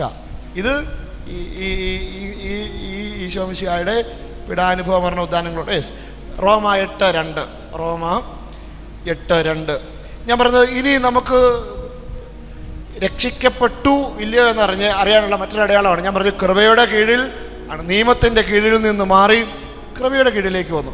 ഇനി റോമ 8:2 യേശുക്രിസ്തുവിലുള്ള ജീവാത്മാവിൻ്റെ നിയമം പാപത്തിൻ്റെയും മരണത്തിൻ്റെയും നിയമത്തിൽ നിന്ന് എന്ന് വെച്ചാൽ ഇതൊരു വിടുതൽ നമുക്ക് തരും. രക്ഷിക്കപ്പെടുക എന്ന് പറഞ്ഞാൽ, രക്ഷിക്കപ്പെടുക എന്ന് പറഞ്ഞാൽ ഇതെനിക്കൊരു സ്വാതന്ത്ര്യം തരും, ഒരു വിടുതൽ, പാപമോചനം. എന്ന് വെച്ചാൽ ചെറിയ ഉദാഹരണം പറഞ്ഞാൽ മനസ്സിലാവും. എന്ന് വെച്ചാൽ എന്ന് പറഞ്ഞാൽ ഇപ്പം നമ്മൾ പട്ടിയെ വളർത്തുന്നവരാണ് അല്ലേ? ഒരു പട്ടിയെ നമ്മൾ കുറച്ച് ദിവസത്തേന് ഭക്ഷണമൊന്നും കൊടുക്കാതെ ഇടുകയാണ്. എന്നിട്ട് ഈ പട്ടിക്ക് നമ്മൾ ട്രെയിനിങ് കൊടുക്കുകയാണ്. ട്രെയിൻ ചെയ്തെടുക്കാമല്ലോ പട്ടികളെ നന്നായിട്ട് അല്ലേ? ട്രെയിനിങ് കൊടുക്കുക. ഇറച്ചി കൊണ്ടുപോയി കൊടുത്തു കഴിയുമ്പോൾ ഇത് കഴിക്കാതിരിക്കണം. ഇറച്ചി കൊടുത്തിട്ട് ഇത് കഴിക്കാതിരിക്കണം. ഇതാണ് ട്രെയിനിങ്. പട്ടിക്ക് നമ്മൾ കൊടുക്കുന്ന ട്രെയിനിങ്ങാണ്. ഇറച്ചി കൊടുത്തിട്ട് ഇറച്ചി കഴിക്കാതിരിക്കണം. വിജയിക്കുമോ? നന്നായിട്ട് വിശന്നിരിക്കുന്ന സാഹചര്യത്തിൽ ഇറച്ചി കൊണ്ടുപോയി കാണിച്ചിട്ട് ഇത് കഴിക്കാതിരിക്കാനായിട്ടുള്ളൊരു ട്രെയിനിങ് പട്ടിക്ക് കൊടുക്കുകയാണ്. ഇന്നത്തെ കാലത്ത് ചിലപ്പോഴത് വിജയിച്ചെന്ന് വരും. പക്ഷേ ആ പട്ടിയോട് ചോദിച്ചാൽ പട്ടിയുടെ നാവിൽ കുറച്ച് വെള്ളം വരും. പട്ടി കഴിക്കുകയില്ല, എന്നാൽ പട്ടിക്ക് കഴിക്കാനുള്ള എല്ലാ പ്രലോഭനവും നന്നായിട്ട് വരും അല്ലേ? എന്ന് വെച്ചാൽ ഇതിന് പറയുന്ന പേരാണ് ഈ നിയമത്തിൻ്റെ കീഴിൽ ആയിരിക്കുക എന്ന് പറയുന്നൊരവസ്ഥ. നമ്മൾ കൃപയുടെ കീഴിലായാൽ നമുക്ക് ഈ എന്തുമാത്രം അല്ലേ പാപപ്രലോഭനങ്ങളും ഇറച്ചിയും കൊണ്ടും തന്നാലും എന്നെ ഇത് ബാധിക്കത്തില്ല. ഞാനിനി കുറേ ചെയ്യരുതെന്ന് പറയുന്ന കുറേ മൽപ്പിടുത്തങ്ങളിലേക്ക് ഞാൻ പോകേണ്ട ആവശ്യം ഇല്ല. കൃപയുടെ കീഴിലാണെങ്കിൽ ഞാൻ സ്വതന്ത്രനാണ്. എന്തിൻ്റെ പേരിൽ? പാപത്തിൻ്റെ അടിമത്തത്തിൽ നിന്ന് സ്വാതന്ത്ര്യം. ഇതാണ് രക്ഷ. ഞാൻ പറയാം, ഉച്ചത്തിൽ പറഞ്ഞേ ഹല്ലേലൂയ. എന്ന് വെച്ചാൽ ഇതാ പറയുന്നത്, യേശുക്രിസ്തുവിലുള്ള ജീവാത്മാവിൻ്റെ നിയമം പാപത്തിൻ്റെയും മരണത്തിൻ്റെയും നിയമത്തിൽ നിന്ന് നിന്നെ സ്വന്തം. എന്ന് വെച്ചാൽ ഇവിടെ വേറൊരു നിയമമുണ്ട്. എന്ത്? ജീവാത്മാവിൻ്റെ നിയമം. കിട്ടുന്നുണ്ടോ? ഒരു നിയമത്തെക്കുറിച്ച് പറഞ്ഞു, നിയമത്തിൻ്റെ ശാപം, ആ നിയമത്തിൻ്റെ കാര്യങ്ങളെല്ലാം പറഞ്ഞു. എന്നിട്ടാണ് ഇത് പറയുന്നത്, യേശുക്രിസ്തു തരുന്ന വേറൊരു നിയമമുണ്ട്, ജീവാത്മാവിൻ്റെ നിയമം. ആ നിയമം നിന്നെ എന്ത് ചെയ്തു? പാപത്തിൻ്റെയും മരണത്തിൻ്റെയും നിയമത്തിൽ നിന്ന് സ്വാതന്ത്ര്യം തന്നു. എന്ന് വെച്ചാൽ ഇനി നീ ഒരു കാരണവശാലും പാപത്തിന്റെ അടിമ അല്ല. ഒരു പാപവും ഒരു പിശാചിനും നിന്നെ അടിമപ്പെടുത്താൻ സാധിക്കില്ല. ഒന്നിനും നിന്നെ അടിമപ്പെടുത്താൻ പറ്റില്ല. കാരണം അത് എന്ത് നിനക്ക് തന്നു? സ്വാതന്ത്ര്യം. ഈശോ മിശിഹായുടെ ജീവാത്മാവിന്റെ നിയമം നിന്നെ പാപത്തിന്റെയും മരണത്തിന്റെയും നിയമത്തിൽ നിന്ന് സ്വതന്ത്രനാക്കി. സ്നേഹം നിറഞ്ഞവരെ, ഈ ജീവാത്മാവിന്റെ നിയമത്തിന് പറയുന്ന പേരാണ് കൃപ. മനസ്സിലായോ? മനസ്സിലായി? ശ്രദ്ധിച്ചിരുന്നവർക്ക് മനസ്സിലായി. എന്ന് വെച്ചാൽ ജീവാത്മാവിന്റെ നിയമം എന്ന് പറഞ്ഞല്ലേ, എന്ന് വെച്ചാൽ യേശുക്രിസ്തുവിലുള്ള ജീവാത്മാവിന്റെ നിയമം നിന്നെ പാപത്തിന്റെയും മരണത്തിന്റെയും നിയമത്തിൽ നിന്ന് സ്വതന്ത്രനാക്കി. സ്വാതന്ത്ര്യം നമുക്ക് തന്നു. എന്ന് വെച്ചാൽ ഇനി നീ അടിമത്തത്തിലല്ല. രക്ഷിക്കപ്പെട്ടവൻ അടിമത്തത്തിൽ അല്ല. കാരണം ഈ കൃപ നിനക്ക് എന്ത് തന്നു? എന്ത് തന്നേ? പറഞ്ഞേ. സ്വാതന്ത്ര്യം. പോരാ, പറഞ്ഞേ. Hallelujah, hallelujah. ഗലാത്യ 5:16. ഗലാത്യ 5:16 എന്ന് പറഞ്ഞാൽ ഇതാണ്: ആത്മാവിന്റെ പ്രേരണ അനുസരിച്ച് വ്യാപരിക്കുക, ജഡമോഹങ്ങളെ തൃപ്തിപ്പെടുത്തരുത്. ജഡമോഹങ്ങൾ ആത്മാവിനെതിരാണ്, ആത്മീയ അഭിലാഷങ്ങൾ ജഡത്തിനും എതിരാണ്. എന്ന് വെച്ചാൽ ഈ ഒരു ജഡത്തിന്റെ മേഖല, ആത്മാവിന്റെ മേഖല, രണ്ട് മേഖലകളെ കുറിച്ചാണ് പറയുന്നത്. യെസ്, അതോടെ നിൽക്കട്ടെ. കിട്ടിയില്ലേ? യെസ്. എന്ന് വെച്ചാൽ ഈ ആത്മാവിന്റെ പ്രേരണ അനുസരിച്ച് വ്യാപരിക്കുക എന്ന് പറയുന്നതിന്റെ പേരാണ്, അല്ല, ആത്മാവിന്റെ പ്രേരണ അനുസരിച്ച് വ്യാപരിക്കുക എന്ന് വെച്ചാൽ എൻ്റെ ഉള്ളിലുള്ള പരിശുദ്ധാത്മാവുണ്ട് അല്ലേ, ഈ പരിശുദ്ധാത്മാവ് എൻ്റെ അകത്ത് പ്രേരിപ്പിക്കുന്നതനുസരിച്ച് മാത്രമേ ഞാൻ ചലിക്കുന്നുള്ളൂ, ഞാൻ സംസാരിക്കുന്നുള്ളൂ, ഞാൻ ചിന്തിക്കുന്നുള്ളൂ, ഞാൻ തീരുമാനങ്ങൾ എടുക്കുന്നുള്ളൂ. ഇതിന് പറയുന്ന പേരാണ് കൃപയിലായിരിക്കുക. ആത്മാവിൻ്റെ നിയമം. അതാണ് റോമ 8:2 നമ്മൾ മുമ്പേ കണ്ടത്. യേശുക്രിസ്തുവിലുള്ള ജീവാത്മാവിൻ്റെ നിയമം നിന്നെ പാപത്തിൻ്റെയും മരണത്തിൻ്റെയും നിയമത്തിൽ നിന്ന് സ്വതന്ത്രനാക്കി. നിങ്ങൾക്കിത് മനസ്സിലായോ? എന്ന് വെച്ചാൽ നമുക്ക് ഈ പരിശുദ്ധാത്മാവിനെ കിട്ടിയാൽ, പെന്തക്കോസ്തായിക്ക് നമ്മൾ ഒരുങ്ങാണ്, അതിൻ്റെ മുന്നോടിയായി ഈ പരിശുദ്ധാത്മാവിനെ നമുക്ക് കിട്ടിയാൽ, ജീവാത്മാവിൻ്റെ നിയമം എന്നിൽ നിറഞ്ഞാൽ, പിന്നെ എനിക്ക് നിയന്ത്രിക്കാൻ പറ്റുന്നില്ല, അയ്യോ ഞാൻ അടിമത്തത്തിലാണെന്ന് പറയാൻ എനിക്ക് അവകാശം ഇല്ല. കാരണം ഞാൻ ഈ രക്ഷ നൽകുന്ന സ്വാതന്ത്ര്യം അനുഭവിച്ചതാണ്. ഈശോ മിശിഹ എന്താ പറഞ്ഞത്? ഈശോയുടെ പരസ്യ ജീവിതം ആരംഭിക്കുന്നതിന് മുന്നേ ഈശോ പറഞ്ഞു, കർത്താവിൻ്റെ ആത്മാവ് എൻ്റെ മേലുണ്ട്, അടിച്ചമർത്തപ്പെട്ടവർക്ക്, ബന്ധിതർക്ക് വിമോചനം, അടിച്ചമർത്തപ്പെട്ടവർക്ക് സ്വാതന്ത്ര്യം. ഈ വിമോചനം, സ്വാതന്ത്ര്യം എന്ന് പറയുന്നത് ഭൗമികമായ, അല്ലെ, സോഷ്യലായ, പൊളിറ്റിക്കലായ ഒരു സ്വാതന്ത്ര്യം അല്ല. എന്താണ് ഈശോ ഉദ്ദേശിക്കുന്നത്? അത് എന്താണ്? ഈ പിശാചിൻ്റെ, തിന്മയുടെ, പാപത്തിൻ്റെ നിയമത്തിൽ നിന്നുള്ള ഒരു സ്വാതന്ത്ര്യമാണ്. ഉച്ചത്തിൽ പറഞ്ഞേ ഹല്ലേലൂയ, ഹല്ലേലൂയ. എന്ന് വെച്ചാൽ പറഞ്ഞവരെ, വീണ്ടെടുപ്പ്, രക്ഷ എന്നതിനെക്കുറിച്ചാണ് നമ്മൾ കണ്ടുകൊണ്ടിരുന്നത്. ഇതിന് 2 തലമുണ്ട്. 2 തലം. രക്ഷയെക്കുറിച്ച് നമ്മൾ കണ്ടുകൊണ്ടിരുന്നത്. രക്ഷയ്ക്ക് 2 തലം. ഒരു തലം എന്ന് പറയുന്നത് ഈ പറഞ്ഞ പോലെ പാപത്തിൽ നിന്നുള്ള വിമോചനം, പാപത്തിൽ നിന്നുള്ള വിമോചനം. രണ്ടാമത്തെ തലം, ഞാൻ ഇത് അനുഭവിക്കണം, രക്ഷ, സ്വാതന്ത്ര്യം അനുഭവിക്കുന്ന ഒരു തലമുണ്ട്. പാപത്തിൽ നിന്ന് മോചിക്കപ്പെട്ടാൽ മാത്രം പോരാ, എന്ത് ചെയ്യണം? സ്വാതന്ത്ര്യം. നിങ്ങൾ ഈ സ്വാതന്ത്ര്യം, അല്ലെങ്കിൽ ഞാനും നിങ്ങളും ഈശോ മിശിഹായിൽ വിശ്വസിക്കുന്നു എന്ന് പറയുന്ന ഞാനും നിങ്ങളും ഈ സ്വാതന്ത്ര്യം അനുഭവിക്കുന്നുണ്ടോ എന്നുള്ളതാണ്. ഏത് സ്വാതന്ത്ര്യമാണ്? പാപത്തിൻ്റെ മേഖലയിലുള്ള ബന്ധനത്തിൽ നിന്നും, അല്ലേ? നമ്മൾ പലതിനും അഡിക്റ്റഡാണ്. പല കാര്യങ്ങൾക്കും ഇപ്പോഴും എനിക്ക് വിമോചനം കിട്ടാനായിട്ടുണ്ട്. പല കാര്യങ്ങൾക്ക് ഞാൻ പല ആസക്തികൾക്ക് ഞാൻ ആരാണ്? ഇതിൻ്റെ കീഴിലാണ്, അടിമത്തത്തിലാണ്. അങ്ങനെയുള്ളവർക്ക് എന്താ വേണ്ടത്? ഈശോ മിശിഹായിലൂടെ ഉള്ള രക്ഷ കിട്ടിയാലേ എന്ത് പറ്റുള്ളൂ? ഇപ്പം നമുക്കെല്ലാം രക്ഷ കിട്ടിയതാണോ? കിട്ടി. പക്ഷെ ഇനിയും രക്ഷിക്കപ്പെടേണ്ടതായിട്ടുള്ള ഒരുപാട് മേഖലകൾ ഉണ്ട്. ഇനിയും ഞാൻ രക്ഷിക്കപ്പെടേണ്ടതായിട്ടുള്ള ഒരുപാട് മേഖലകളുണ്ട്. ഇത് ഈശോ മിശിഹായിലൂടെ തന്നെ, ഈശോ മിശിഹായിലൂടെ തന്നെ നമുക്ക് നേടിയെടുക്കണം. ഉച്ചത്തിൽ പറഞ്ഞേ ഹല്ലേലൂയ. ഒന്ന് എഴുന്നേറ്റ് നിൽക്കാവോ? ഇനി അല്പം കൂടി വേറൊരു തലത്തിലേക്ക് നമ്മൾ പോവാണ്. ഒന്ന് എഴുന്നേറ്റ് നിന്നേ. ഒരു നിമിഷം കണ്ണുകളുടെ കരങ്ങൾ ഉയർത്തിക്ക്. നമ്മൾ ഇതിൻ്റെ തന്നെ അല്പം കൂടി പ്രധാനപ്പെട്ട വേറൊരു തലത്തിലേക്ക് നമ്മൾ പോകണം. ഇത്ര നേരം രക്ഷാ, വിമോചനം എന്നതിനെക്കുറിച്ചാണ് നമ്മൾ കണ്ടതെങ്കിൽ, ഇതുമായിട്ട് തന്നെ ബന്ധപ്പെട്ട ഇത് അനുഭവിക്കാൻ, ഈ സ്വാതന്ത്ര്യം അനുഭവിക്കാൻ ഞാൻ ചെയ്യേണ്ട ഞാൻ തിരിച്ചറിയേണ്ട കുറേ മേഖലകളെക്കുറിച്ച് നമ്മൾ കടന്നു വെച്ചിട്ട് നമുക്ക് സ്തുതിക്കാം. ഹല്ലേലൂയ, ഹല്ലേലൂയ, ഹല്ലേലൂയ, ഹല്ലേലൂയ, ഹല്ലേലൂയ, ഹല്ലേലൂയ, ഹല്ലേലൂയ, ഹല്ലേലൂയ, ഹല്ലേലൂയ, ഹല്ലേലൂയ. പരിശുദ്ധാത്മാവേ, ഞങ്ങൾക്ക് ജ്ഞാനം നൽകണമേ, ഞങ്ങൾക്ക് വെളിപാടുകൾ നൽകണമേ, ഞങ്ങൾക്ക് ഉത്ബോധ്യങ്ങൾ നൽകണമേ, ഞങ്ങൾക്ക് തിരിച്ചറിവുകൾ നൽകണമേ. പരിശുദ്ധാത്മാവേ, ദൈവിക ശക്തി ഞങ്ങൾക്ക് നൽകണമേ. ഞങ്ങളുടെ ഉള്ള തിന്മയുടെ കെട്ടുകളെല്ലാം തകർക്കണമേ. ഈശോയെ ഈശോയെ ഈശോ ആരാധന. ചുറ്റി പറഞ്ഞേ, പരിശുദ്ധ പരമദിവ്യകാരുണ്യത്തിന്, പരിശുദ്ധ പരമദിവ്യകാരുണ്യത്തിന്, പരിശുദ്ധ പരമദിവ്യകാരുണ്യത്തിന്. നമുക്കിരിക്കാം.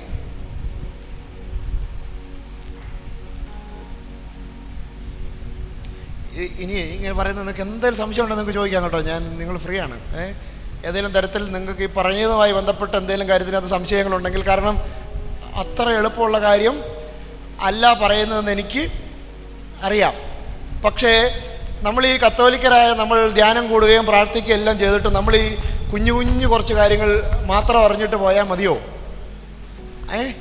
അല്ലേ, നമ്മൾ നല്ല അടിസ്ഥാനപരമായ സഭാപ്രബോധനം, അല്ല പിന്നെ ഇത് അച്ഛന്മാരും കന്യാ സിസ്റ്റേഴ്സും മാത്രം അറിയാൻ വേണ്ടിയിട്ടാണോ സഭ കുറേ കാര്യങ്ങൾ എഴുതി വച്ചിരിക്കുന്നത്? അല്ല, അച്ഛന്മാർ സിസ്റ്റേഴ്സിൻ്റെയും ദൗത്യമാണ് എന്ത്? ഇത് സാധാരണ ജനങ്ങൾക്ക് മനസ്സിലാക്കി കൊടുക്കുക എന്നുള്ളത്. അതല്ലെങ്കിൽ നമ്മളിങ്ങനെ കുഞ്ഞു കുഞ്ഞു കാര്യത്തിൻ്റെ അകത്ത് നമുക്ക് ഒരു ഉറപ്പില്ലാതെ പോവും, അല്ലേ? നമുക്ക് നല്ല അടിസ്ഥാനം വേണം, കാര്യങ്ങളെക്കുറിച്ച് അറിയണം. നമുക്ക് മാത്രമേ ഇങ്ങനെയുള്ളവരുള്ളൂ, നമ്മൾ മാത്രമേ ഈ പെരിഫറലായിട്ടുള്ള കുറച്ച് അറിവുമായിട്ടിരിക്കുന്നവരുള്ളൂ. ബാക്കിയുള്ള മതസ്ഥരും നമ്മുടെ തന്നെ ബാക്കിയുള്ള ഡിനോമിനേഷൻസ് ഉണ്ട്, കത്തോലിക്കരല്ലാത്തവർ, ഇങ്ങനെയുള്ളവർക്കുണ്ടല്ലോ ഇതിനെക്കുറിച്ചൊക്കെ നല്ല അറിവാണ്, ബൈബിളിനെ കുറിച്ച്. മനസ്സിലാവുന്നുണ്ടോ? അപ്പോൾ അവർ വന്ന് നമ്മളോട് ചോദിക്കുമ്പോഴാണ് നമ്മൾ, ഏതെങ്കിലും ഒരു അന്യമതസ്ഥപ്പെട്ട ഒരാൾ കുറേ കാര്യങ്ങൾ ചോദിക്കുന്നത് നമുക്കൊന്നും അറിയത്തില്ല, ഉടനെ തലയിൽ അതിട്ടിട്ട് നമ്മളെന്തായി മാറി ആ മതത്തിലോട്ട് പോകുക. കാരണം എന്താണ്? നമുക്ക് നമ്മുടെ മതത്തെക്കുറിച്ചുള്ള കാര്യങ്ങളെക്കുറിച്ച് കുറച്ച് പുറമേ ഉള്ള കുറച്ച് ഈശോ ദൈവമാണെന്ന്, ഈശോ കുരിശു മരിച്ചെന്നൊക്കെ നമുക്കറിയത്തുള്ളൂ. ഇതിനപ്പുറമുള്ള കാര്യങ്ങളെക്കുറിച്ച് നമ്മൾ അറിയണം. നമ്മൾ മതബോധന ഗ്രന്ഥത്തിൽ അല്ലെങ്കിൽ നമ്മുടെ സൺഡേ സ്കൂളുകളൊക്കെ നമ്മൾ നന്നായിട്ട് പഠിപ്പിക്കുന്നതാണ്. പക്ഷേ നമ്മൾക്കതെല്ലാം പരീക്ഷയ്ക്ക് വേണ്ടിയിട്ട് മനസ്സിലാക്കാതെ കുറേ കാര്യങ്ങൾ നമ്മൾ എങ്ങനെയൊക്കെയോ എഴുതി ചേർത്ത് അതങ്ങ് അവസാനിപ്പിക്കുകയാണ്. പക്ഷേ നമ്മൾ ഇതിനെക്കുറിച്ച് ബോധ്യമുള്ളവരാവണം. അതുകൊണ്ടാണ് ഇങ്ങനെയുള്ള കാര്യങ്ങൾ സംസാരിക്കുന്നത്, നമ്മൾ അറിയണം. നമുക്കറിയാൻ വേണ്ടിയിട്ട് തന്നെയാണ് ഇതെല്ലാം ഉള്ളത്. നമ്മൾ അറിയാനായിട്ടൊരു അവകാശം നിങ്ങൾക്കുമുണ്ട്, അതായത് CCC എന്ന് പറയുന്നൊരു പുസ്തകം, അല്ലെങ്കിൽ രണ്ടാമത്തെ സഭയുടെ പ്രബോധന രേഖകൾ, ഇതെല്ലാം പേപ്പറിൽ അച്ചടിച്ച് ഏതെങ്കിലും ഷെൽഫിൽ ഇരിക്കാനായിട്ടുള്ളതല്ല. ഇതെവിടെ പ്രഘോഷിക്കപ്പെടേണ്ടതാണ്, ദൈവജനം ഇത് അറിയേണ്ടതാണ്. നമ്മുടെ വിശ്വാസത്തിൻ്റെ ദൈവിക രഹസ്യങ്ങളെക്കുറിച്ച് വിശ്വാസികൾ അറിയണം. അത് നമ്മുടെ അവകാശമാണ് കേട്ടോ. അതുകൊണ്ട് തന്നെയാണ് ഞാനത് നിങ്ങൾക്ക് ഇഷ്ടമില്ലെങ്കിലും ഇങ്ങനെയുള്ള കാര്യങ്ങൾ പറയുന്നത്. ഉച്ചത്തിൽ പറഞ്ഞേ ഹല്ലേലൂയ, ഹല്ലേലൂയ.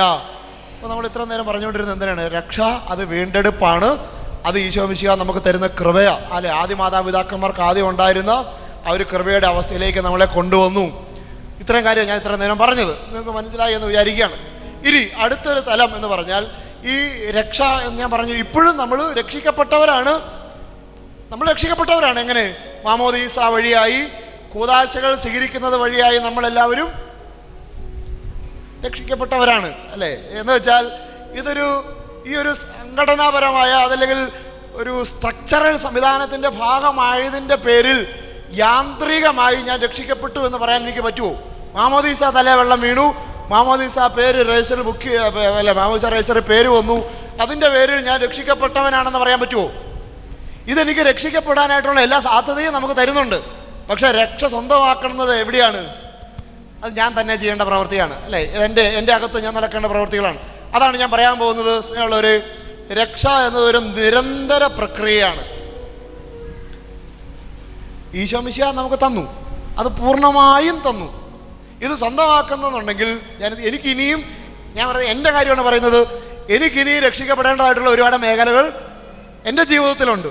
എന്ന് പറയുന്ന പോലെ തന്നെ നിങ്ങളുടെ ജീവിതത്തിലും നമ്മളിത് എന്ത് ചെയ്യണം? ഒരുപാട് മേഖലകളുണ്ട്. ഇത് നമ്മൾ എന്ത് ചെയ്യണം? ഈശോ മിശിഹയാണ് നമുക്ക് രക്ഷ തന്നത്, കുരിശു മരണമാണ്. ഞാൻ എന്ത് ചെയ്യണം? ഇത് എന്ത് ചെയ്യണം?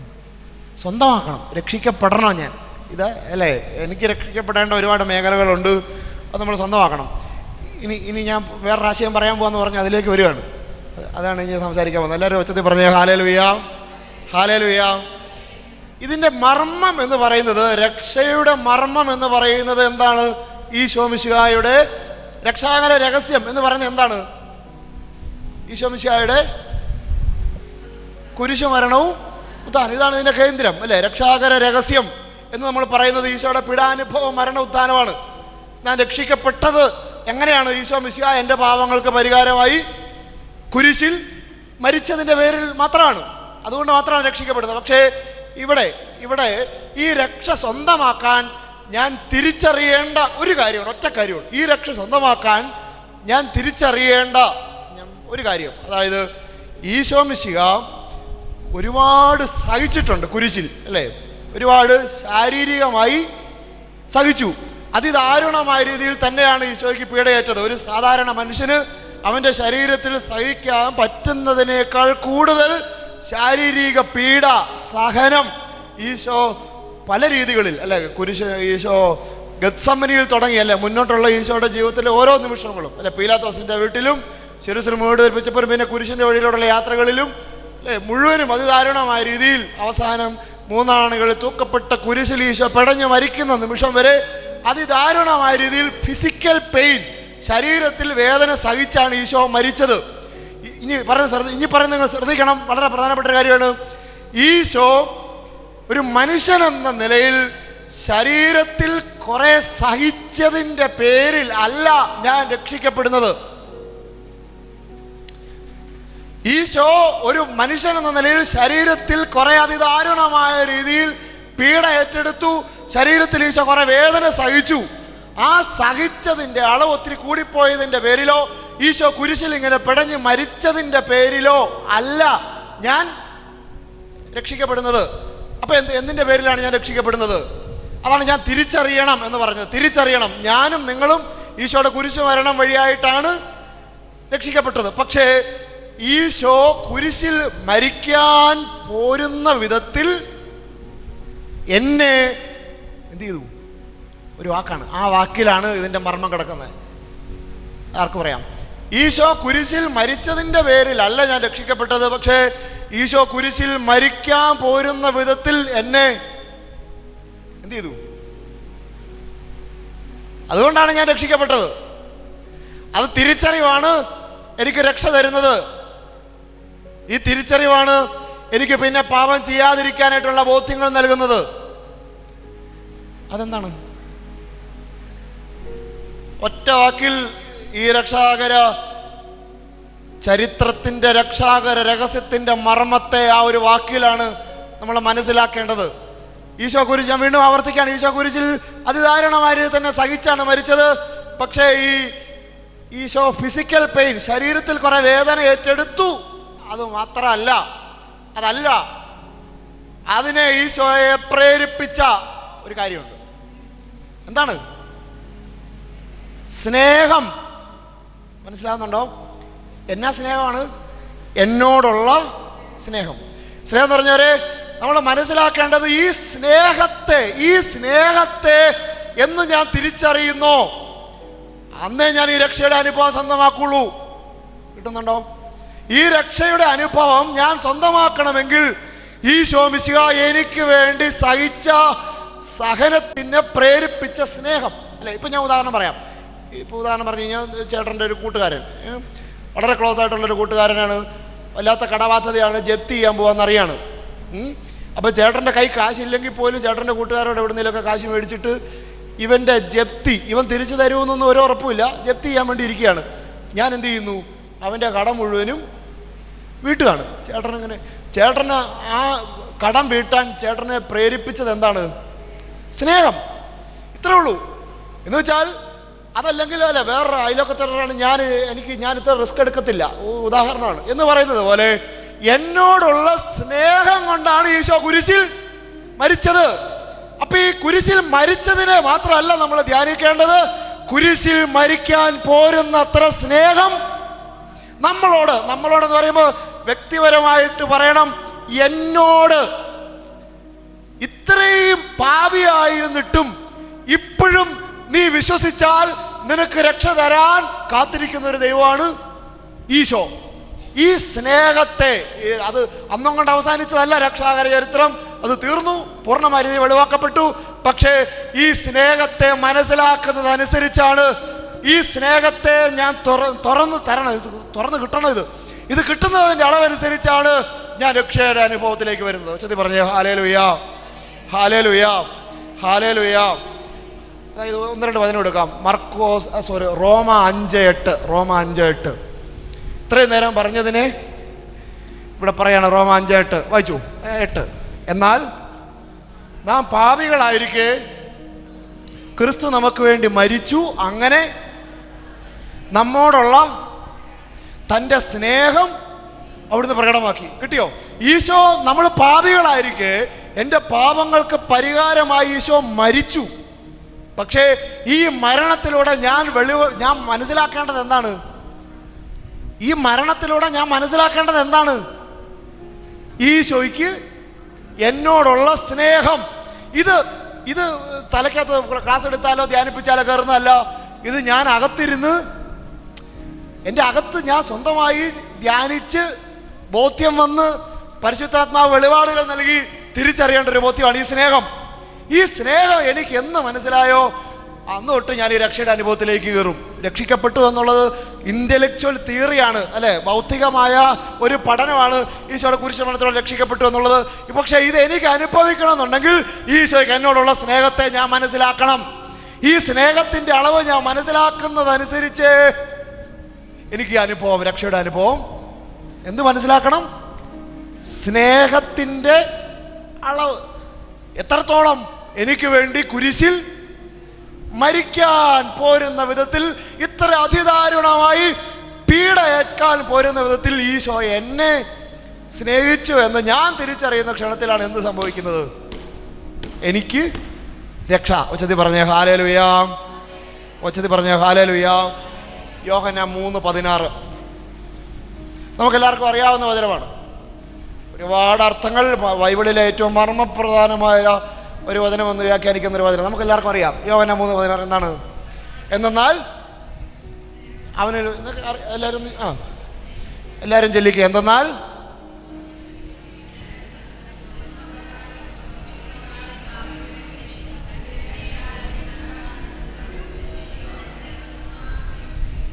ദൈവം ലോകത്തെ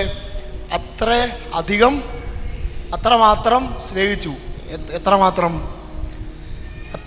സ്നേഹിച്ചു എന്ന് പറയുന്നുണ്ട്. ദൈവം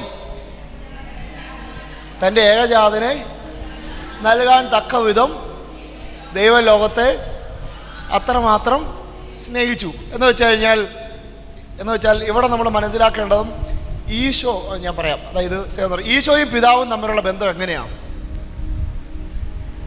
ഈശോയും പിതാവും തൃത്വത്തിൻ്റെ സത്ത എന്താണ്? തൃത്വം എന്ന് പറഞ്ഞാൽ പിതാവും പുത്രനും പരിശുദ്ധാത്മാവും, അല്ലേ, ഒന്നായിട്ടിരിക്കും, അല്ലേ?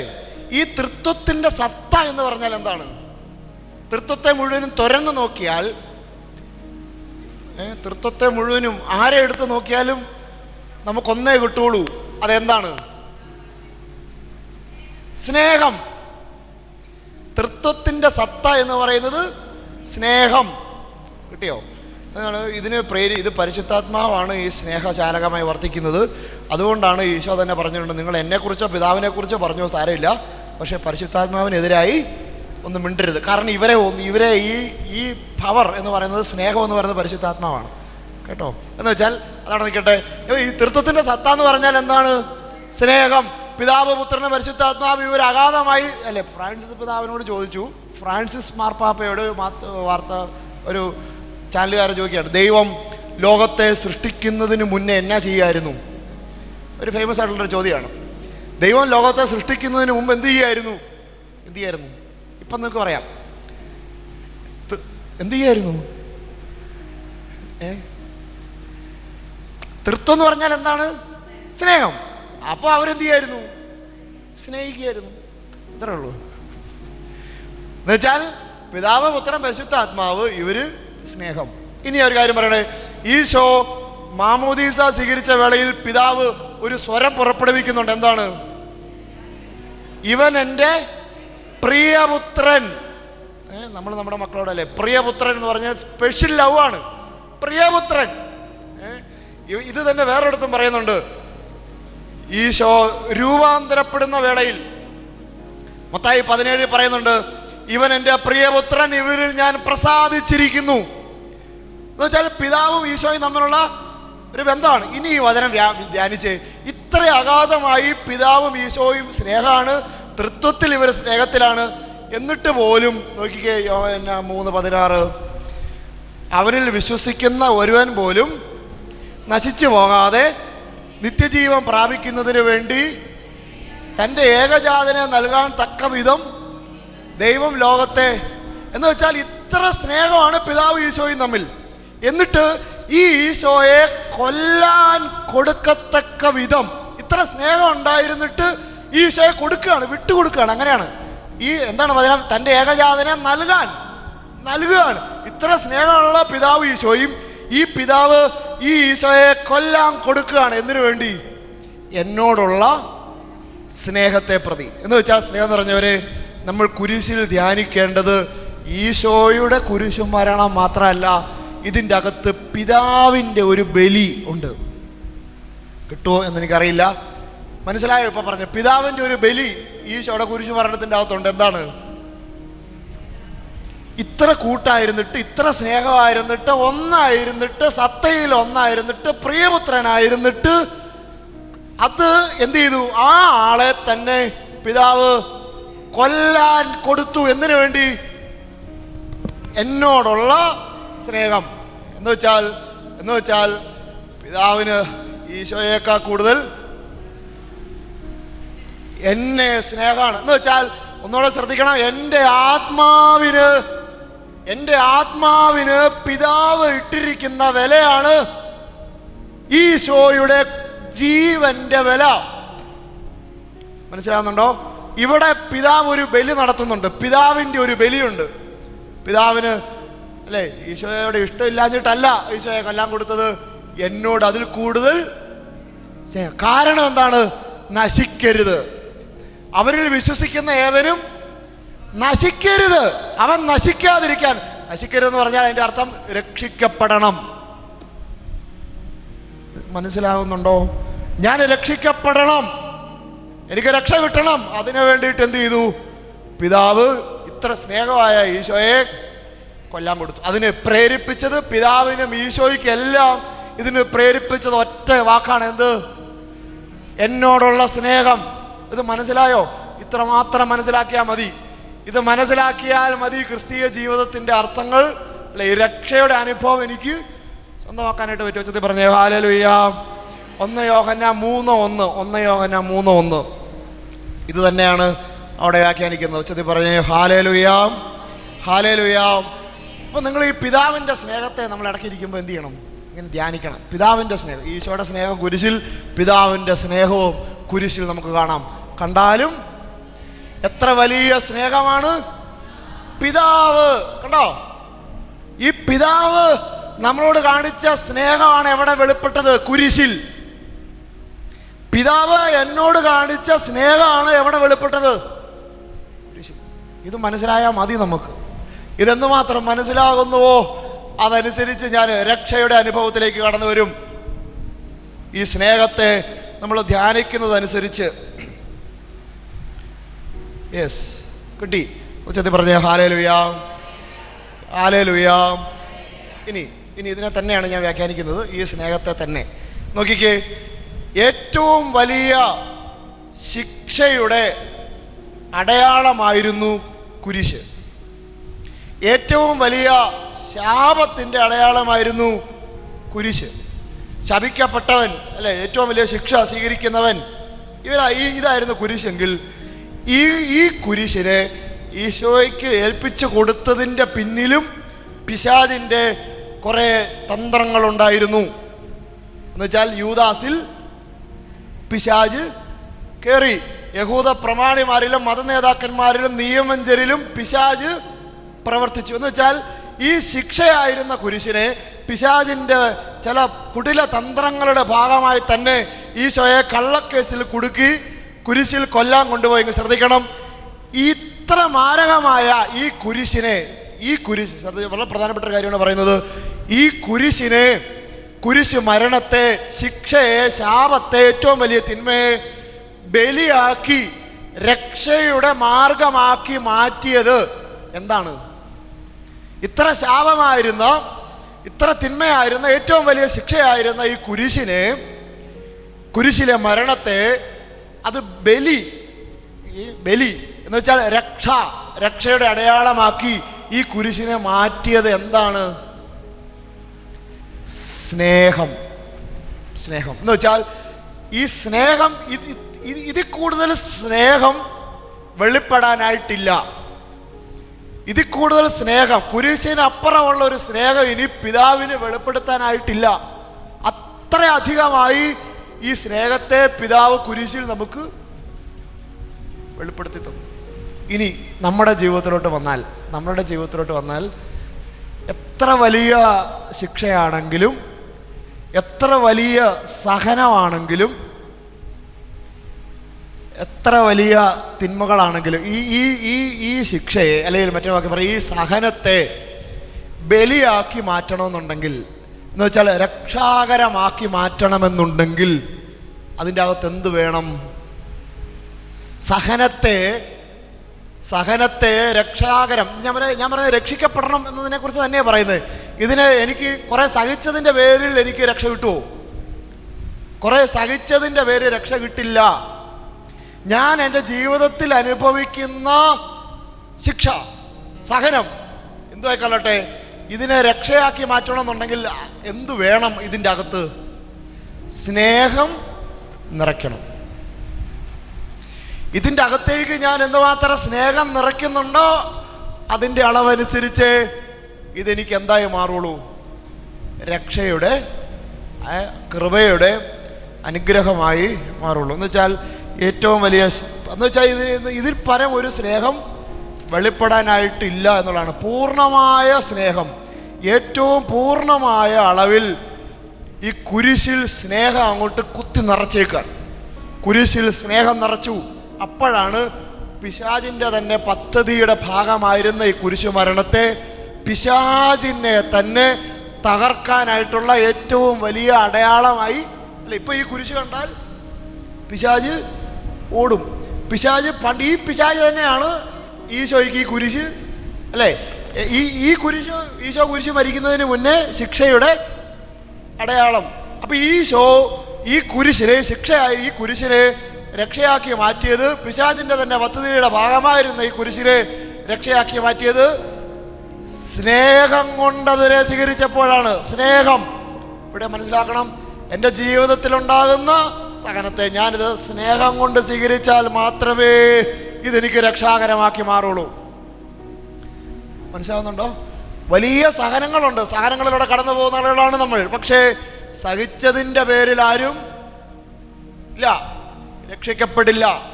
അൽഫോൻസാമ സഹിച്ചാണ് എന്തായി മാറിയത്? വിശുദ്ധിയായി മാറിയത്, അല്ലേ? അൽഫോൻസാമ സഹിച്ചതിനേക്കാൾ കൂടുതൽ സഹിച്ച സിസ്റ്റേഴ്സ് ചിലപ്പോൾ മഠങ്ങളിൽ കാണും. എന്ന് വെച്ചാൽ സഹിച്ചതിൻ്റെ അളവല്ല ഒരാളെ വിശുദ്ധിയാക്കുന്നത്, സഹിച്ചതിൻ്റെ അളവല്ല. ഞാൻ വീണ്ടും പറയാണ്, ഈശോ അത്രയും സഹിച്ചത് കൊണ്ടല്ല ഞാൻ രക്ഷിക്കപ്പെട്ടത്, മറിച്ച് ഈശോ അത്രയും സഹിക്കാൻ പോരുന്ന വിധത്തിൽ എന്നെ സ്നേഹിച്ചു. ഈ സ്നേഹിച്ചതിൻ്റെ അളവാണ്. ഞാനായാലും ഇപ്പൊ കുടുംബ ബന്ധത്തിൻ്റെ അകത്ത്, അല്ലേ, നമ്മൾ ഒരുപാട് സഹനങ്ങൾ വരും. ഞാൻ സഹിക്കുന്നത് മുഴുവനും എന്തുകൊണ്ടാ? സ്നേഹമുള്ളതുകൊണ്ടാണ് സഹിക്കുന്നത്, ഇല്ലെങ്കിൽ സഹിക്കത്തില്ല എന്ന് പറഞ്ഞാൽ എല്ലാ സഹനത്തിൻ്റെ പിന്നിലും സ്നേഹം ഉണ്ടായാലേ ഈ സഹനങ്ങൾക്ക് അർത്ഥം ഉണ്ടാവുള്ളൂ. സ്നേഹം കൊണ്ട് നമ്മൾ സഹിക്കുമ്പോഴേ, ഞാനും അത് തന്നെ സ്വീകരിക്കുന്ന ഒരാളാണ്, സ്നേഹം കൊണ്ട് സഹിച്ചുകൊണ്ടിരിക്കുന്ന ആളാണ്. എൻ്റെ ജീവിതത്തിലുണ്ടാകുന്ന സഹനത്തെ ഈ സ്നേഹം കൊണ്ട്, ഈശോയോടുള്ള ഒരു സ്നേഹം എന്ന് പറയുമ്പോൾ എനിക്കിതല്ല, അല്ലേ, ഇതൊരു സഹനം പോലും അല്ല, ഇതെനിക്ക് ഭയങ്കര എനർജിയാണ്. കാരണം ഈശോയുടെ സ്നേഹം എനിക്ക് അത്ര അനുഭവിക്കാൻ പറ്റുന്നുണ്ട്. അതുകൊണ്ടാണ് ഈ രോഗങ്ങൾ എനിക്കൊരു ഭയങ്കര പവറായി മാറുന്നത്. ഈ സ്നേഹം, ഇത് മാത്രമേ ഉള്ളൂ ഇതിൻ്റെ മർമ്മം. എത്ര വലിയ പിശാച് നിനക്കെതിരെ കണി കെട്ടുന്നുണ്ടെങ്കിലും എന്ന് പറഞ്ഞവര്, ഈശോ കുരിശിൽ, ചിലപ്പോൾ ഈശോ കുരിശിൽ പരാജയപ്പെട്ടതുപോലെ നമുക്ക് തോന്നാം മരിച്ചപ്പോൾ, അല്ലേ? ലോകം നിന്നെ വിധിക്കും, നീ പരാജയപ്പെട്ടവളാണ്. എളിമപ്പെടുമ്പോൾ, ക്ഷമിക്കുമ്പോൾ, സഹിക്കുമ്പോൾ നിന്നെ കൊണ്ടൊന്നിനും കൊള്ളൂല, നീ പരാജയപ്പെട്ടവളാണെന്ന് ലോകം പറയാം. പക്ഷേ ശരിക്കും ക്രിസ്ത്യാനിയായി നീ വിജയിക്കുന്നത് ഇങ്ങനെ മരിക്കുമ്പോഴാണ്. ക്രിസ്ത്യാനിയായി നീ വിജയിക്കുന്നത് ഇങ്ങനെ സ്നേഹിച്ച് ഇല്ലാതാകുമ്പോഴാണ്. അങ്ങനെ സ്നേഹിച്ച് ഇല്ലാതായതാണ് നമ്മളിപ്പോൾ ആരാധിക്കാൻ പോകുന്ന വിശുദ്ധ കുർബാന. സ്നേഹിച്ചില്ലാതായി. ഈ സ്നേഹിച്ച് നമുക്ക് രക്ഷയുടെ അനുഭവത്തിലേക്ക് വരാനായിട്ട് പറ്റുള്ളൂ. ഉച്ചത്തിൽ പറഞ്ഞേ ഹല്ലേലൂയാ, ഹല്ലേലൂയാ. യെസ്, ഇതാണ് സ്നേഹം നിറഞ്ഞവർ നമ്മൾ ഈ രക്ഷയുടെ അനുഭവം. ഈ രക്ഷയുടെ അനുഭവം, നമ്മൾ ഈ വിടുതൽ, ഇത് ഒരു തലം മാത്രമാണ് പറഞ്ഞ സ്നേഹം. ഇനി ഒരു കാര്യം കൂടെ ഉണ്ട്, അതാണ് വിശ്വാസം. ഒരു വചനം എടുക്കാം. ഈ സ്വാതന്ത്ര്യം എനിക്ക് അനുഭവിക്കണമെന്നുണ്ടെങ്കിൽ ക്രിസ്തു നമുക്ക് തന്നിരിക്കുന്ന സ്വാതന്ത്ര്യമുണ്ട്, അല്ലേ? ഈശോ മിശിഹാ നമുക്ക് തന്നിരിക്കുന്ന സ്വാതന്ത്ര്യം, പാപത്തിൻ്റെ മേലുള്ള, തിന്മയുടെ മേലുള്ള വിടുതൽ, ഇതാണ് രക്ഷ എന്ന് പറഞ്ഞ് ഈ സ്വാതന്ത്ര്യം എനിക്ക് അനുഭവിക്കണം. ഞാൻ ഈ സ്നേഹത്തെ തിരിച്ചറിയണമെന്ന് പറഞ്ഞു. 1. 2, ഞാനിത് വിശ്വസിക്കുന്നതിൻ്റെ അളവുണ്ട്. വിശ്വസിക്കണം. എന്താണ് വിശ്വസിക്കേണ്ടത്? ഈശോ കുരിശിൽ മരിച്ചത് എനിക്ക് വേണ്ടിയിട്ടാണ്. അത് മനസ്സിലാക്കാവുന്ന തരത്തിലുള്ള 1-2 വചനങ്ങൾ ഞാൻ തരാം. അതായത് റോമാക്കാർക്ക് എഴുതിയ ലേഖനം, റോമ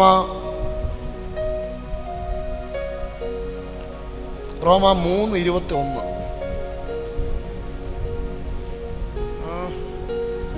ഇത്ര നേരം പറഞ്ഞതൊക്കെ മനസ്സിലായെന്ന് വിചാരിക്കും. ഉച്ചത്തിൽ പറഞ്ഞ ഹല്ലേലൂയാ, ഹല്ലേലൂയാ. ഇതും കൂടെ വെച്ച് അവസാനിപ്പിക്കുകയാണ്. റോമ 3. നിയമവും പ്രവാചകന്മാരും ദൈവനീതി നിയമത്തിലൂടെ അല്ലാതെ, ഇപ്പോൾ ഞാൻ മുമ്പേ പറഞ്ഞത് നിങ്ങൾക്ക് മനസ്സിലായി. നിയമത്തെക്കുറിച്ച് ഞാൻ പറഞ്ഞു. നിയമം ഇതിപ്പോൾ നിയമത്തിലൂടെ അല്ലാതെ വെളിപ്പെട്ടിരിക്കുകയാണ്. ഇനി അടുത്തതായിട്ട് വെച്ചോ. ഈ ദൈവനീതി വിശ്വസിക്കുന്ന എല്ലാവർക്കും വ്യത്യാസം കൂടാതെ യേശുക്രിസ്തുവിലുള്ള ഇത് കിട്ടണമെന്നുണ്ടെങ്കിൽ എന്ത് ചെയ്യണം? വേറൊന്നും വേണ്ട. എന്ത് ചെയ്യണം? എന്താണ് വിശ്വസിക്കേണ്ടത്? എല്ലാവരും പാപം ചെയ്ത ദൈവം. 24-ാമത്തെ വചനം വായിച്ചേ. 24 എന്താണ്? അവർ അവിടുത്തെ കൃപയാൽ യേശുക്രിസ്തു വഴിയുള്ള വീണ്ടെടുപ്പിലൂടെ സൗജന്യമായി നീതീകരിക്കപ്പെടുന്നു. ഇനി യെസ്, ഈ നീതീകരിക്കപ്പെടുക എന്നത് എന്താണ്? റോമാക്കാർക്ക് ലേഖനത്തിൽ പൗലോസ് പലയിടത്തായിട്ട് ഉച്ചരിക്കുന്ന ഒരു വാക്കാണ് നീതീകരിക്കപ്പെടുക. വിശ്വാസത്തിലൂടെ നീതീകരണം എന്ന് പറയുന്നുണ്ട്, അല്ലേ? നീതീകരണം എന്ന് പറഞ്ഞാൽ ഒറ്റ വാക്കിൽ ഇത്രേ ഉള്ളൂ. അതൊരു കോടതികളിലൊക്കെ ഉപയോഗിക്കുന്ന ഒരു വാക്കാണ്. കോടതി ടെർമിനോളജി നമ്മൾ സാധാരണ ഉപയോഗിക്കുന്ന വാക്കുകളല്ല, അല്ലേ? കോടതികളിൽ ചില പ്രത്യേക ടേംസ് ഉണ്ട്, വാക്കുകളുണ്ട്. അങ്ങനെ അന്നത്തെ കാലത്ത് കോടതിയിലൊക്കെ ഉപയോഗിക്കുന്ന ഒരു വാക്കാണ് എന്ത്? നീതീകരണം. നീതീകരണം എന്ന് പറഞ്ഞ വാക്കിൻ്റെ അർത്ഥം ഇത്രേ ഉള്ളൂ: കുറ്റവിമുക്തനാക്കപ്പെടുക. കുറ്റവിമുക്തൻ. ഞാൻ കുറ്റവിമുക്തനാക്കപ്പെടുക. എനിക്ക് നീതീകരണം എങ്ങനെയാണ് സംഭവിക്കുന്നത്? വിശ്വാസത്തിലൂടെയാണ്. ഒരു വചനം കൂടെ എടുത്തോ. റോമ 4:24-25 എന്നുവെച്ചാൽ ഈശോ എനിക്ക് വേണ്ടിയിട്ടാണ്, എൻ്റെ പാപങ്ങൾക്ക് പരിഹാരമായിട്ടാണ് കുരിശിൽ മരിച്ചതെന്ന് ഇപ്പം നീ വിശ്വസിച്ചാൽ ഇപ്പം നിനക്ക് എന്ത് കിട്ടും? ഈ ഒരു രക്ഷയുടെ അനുഭവം. അതുകൊണ്ടാണ് ഈശോ ഇതൊന്ന് വായിക്കട്ടെ. നമ്മെ സംബന്ധിച്ച് നമ്മുടെ പാപങ്ങൾക്ക് മോചനത്തിനായി മരണത്തിന് ഏൽപ്പിക്കപ്പെടുകയും നമ്മുടെ നീതീകരണത്തിനായി ഉയർപ്പിക്കപ്പെടുകയും ചെയ്ത കർത്താവായ യേശുവിനെ മരിച്ചവരിൽ നിന്ന് ഉയർപ്പിച്ചവനിൽ വിശ്വസിക്കുന്ന നമുക്കത് നീതിയായി വരും. എന്ന് വെച്ചാൽ ഈശോ മിശിഹായുടെ പീഡാനുഭവ മരണത്തിൽ വിശ്വസിക്കുന്ന എനിക്ക് അത് നീതിയായി പരിഗണിക്കപ്പെടും. എന്ന് വെച്ചാൽ അത് വിശ്വസിക്കുന്നതിൻ്റെ അളവനുസരിച്ചാണ് എന്ത് കിട്ടുന്നത്? നീതീകരണം കിട്ടുന്നത്. എന്ന് വെച്ചാൽ ഉദാഹരണം പറഞ്ഞാൽ സക്കൈവൂസിനോട് ഈശോ പറഞ്ഞെന്താണ്? ഇന്ന് ഈ ഭവനത്തിന് രക്ഷ. ഇപ്പോ ഈ ഇരിക്കുന്ന ഇടത്ത് ഈ സമയത്ത് നിനക്ക് ആ രക്ഷ വേണോ? വേണമെന്ന് എന്ത് ചെയ്താൽ മതി? വിശ്വസിക്കുക എന്നുള്ളതാണ്. യെസ്, ഈശോ മിശിഹായിൽ എന്ന് വെച്ചാൽ വിശ്വാസത്തിൻ്റെ ശക്തിയെക്കുറിച്ച് പറയുന്നത്. വിശ്വസിച്ച്, അതുകൊണ്ടാണ് വിശ്വാസം വഴി കൃപയാലാണ് നിങ്ങൾ രക്ഷിക്കപ്പെട്ടത്. വിശ്വാസം വഴി കൃപയാലാണ് നിങ്ങൾ രക്ഷിക്കപ്പെട്ടത് എന്ന് പറയുന്നതിൻ്റെ അർത്ഥം അതാണ്. ഇത്രയും പറഞ്ഞത് മുഴുവൻ ഈ ഒരൊറ്റ വാക്യത്തിൽ ഞാൻ ഉൾക്കൊള്ളിക്കുക. എന്താണ്? വിശ്വാസം വഴി കൃപയാലാണ് നിങ്ങൾ രക്ഷിക്കപ്പെട്ടത്. വിശ്വാസം വഴി കൃപയാലാണ് കൃപയാലാണ് രക്ഷിക്കപ്പെട്ടതെന്ന് പറഞ്ഞാൽ, ഞാൻ നിങ്ങൾക്ക് ഇത്രയും സമയം പറഞ്ഞു കിട്ടി. ആദ്യ മാതാപിതാക്കന്മാരുടെ കാര്യമെല്ലാം പറഞ്ഞത് കൃപ.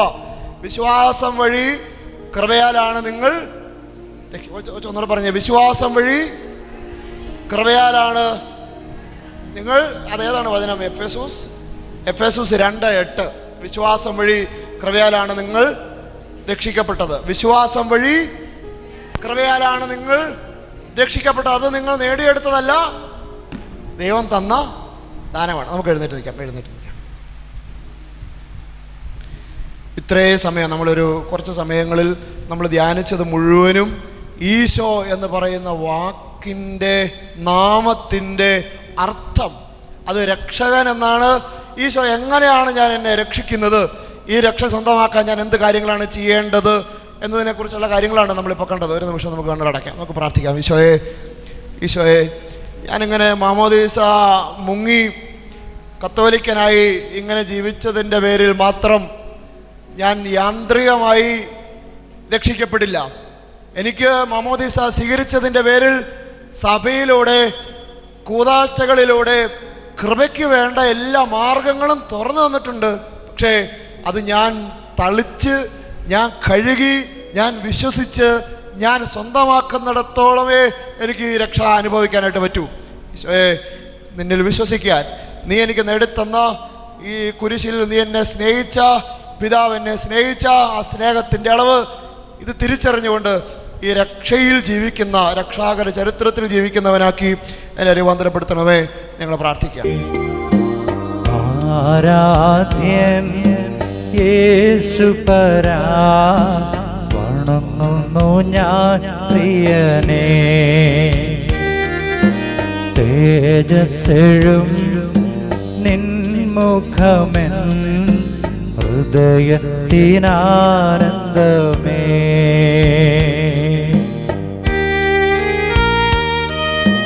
തേജസ്സെഴും നിൻമുഖമെൻ ഹൃദയത്തിനാനന്ദമേ.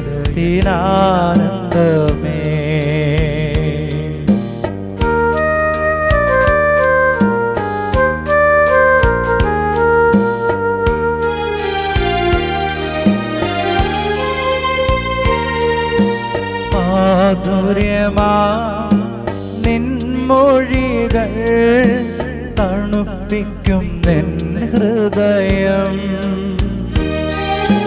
മാധുര്യമാ നിൻമൊഴികൾ തണുപ്പിക്കും നിൻ ഹൃദയം. ആരാധ്യൻ യേശുപരാ, വണങ്ങുന്നു ഞാൻ പ്രിയനേ. തേജസ്സെഴും നിൻമുഖമെൻ ഹൃദയത്തിനാനന്ദമേ.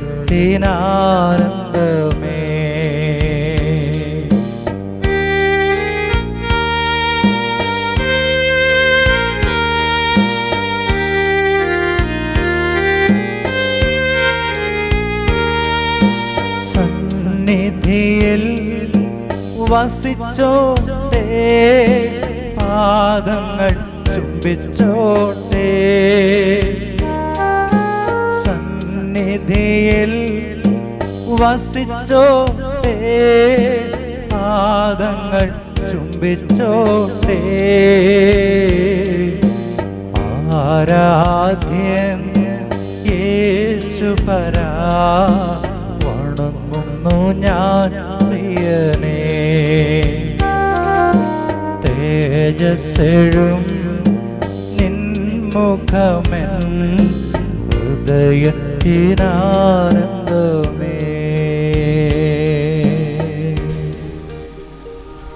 പരിശുദ്ധ പരമാദിവ്യകാരുണ്യത്തിന് നേരവും ആരാധനയും സ്തുതിയും പുകഴ്ചയും ഉണ്ടായിരിക്കട്ടെ. പരിശുദ്ധ പരമാദിവ്യകാരുണ്യത്തിന് നേരവും ആരാധനയും സ്തുതിയും പുകഴ്ചയും ഉണ്ടായിരിക്കട്ടെ. പരിശുദ്ധ പരമാദിവ്യകാരുണ്യത്തിന് നേരവും ആരാധനയും സ്തുതിയും പുകഴ്ചയും ഉണ്ടായിരിക്കട്ടെ.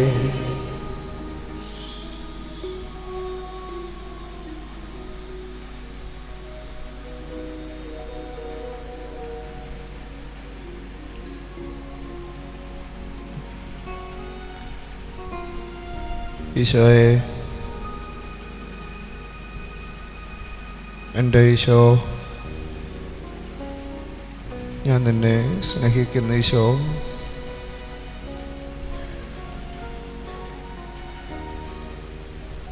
കുർബാനയിലെ എൻ്റെ ഈശോയെ, നിൻ്റെ സാന്നിധ്യം ഞങ്ങളുടെ ഇടയിലേക്ക് നീ തന്നതിനെ ഓർത്ത് ഞങ്ങൾ നിന്നെ വണങ്ങുന്നു, ആരാധിക്കുന്നു. ജീവനുള്ള എൻ്റെ ഈശോയെ, അങ്ങയുടെ ദൈവത്വത്തെ ഞാൻ വിശ്വസിക്കുന്നു, ഏറ്റുപറയുന്നു. ഈശോ രക്ഷക, എൻ്റെ രക്ഷകനായ ഈശോ, എൻ്റെ രക്ഷകനായ ഈശോയെ, ഞാൻ നിന്നിൽ വിശ്വസിക്കുന്നു. എൻ്റെ രക്ഷകനായ ഈശോയെ, ഈ ഭൂമിയിൽ ആകാശത്തിൻ്റെ കീഴിൽ എനിക്ക് രക്ഷ തരാൻ നിനക്ക് മാത്രമേ കഴിയൂ എന്ന് ഞാൻ വിശ്വസിക്കുന്നു. മറ്റാരിലും മറ്റൊരിടത്തും രക്ഷയില്ല എന്ന് ഞാൻ ഉറക്കെ പ്രഖ്യാപിക്കുന്നു.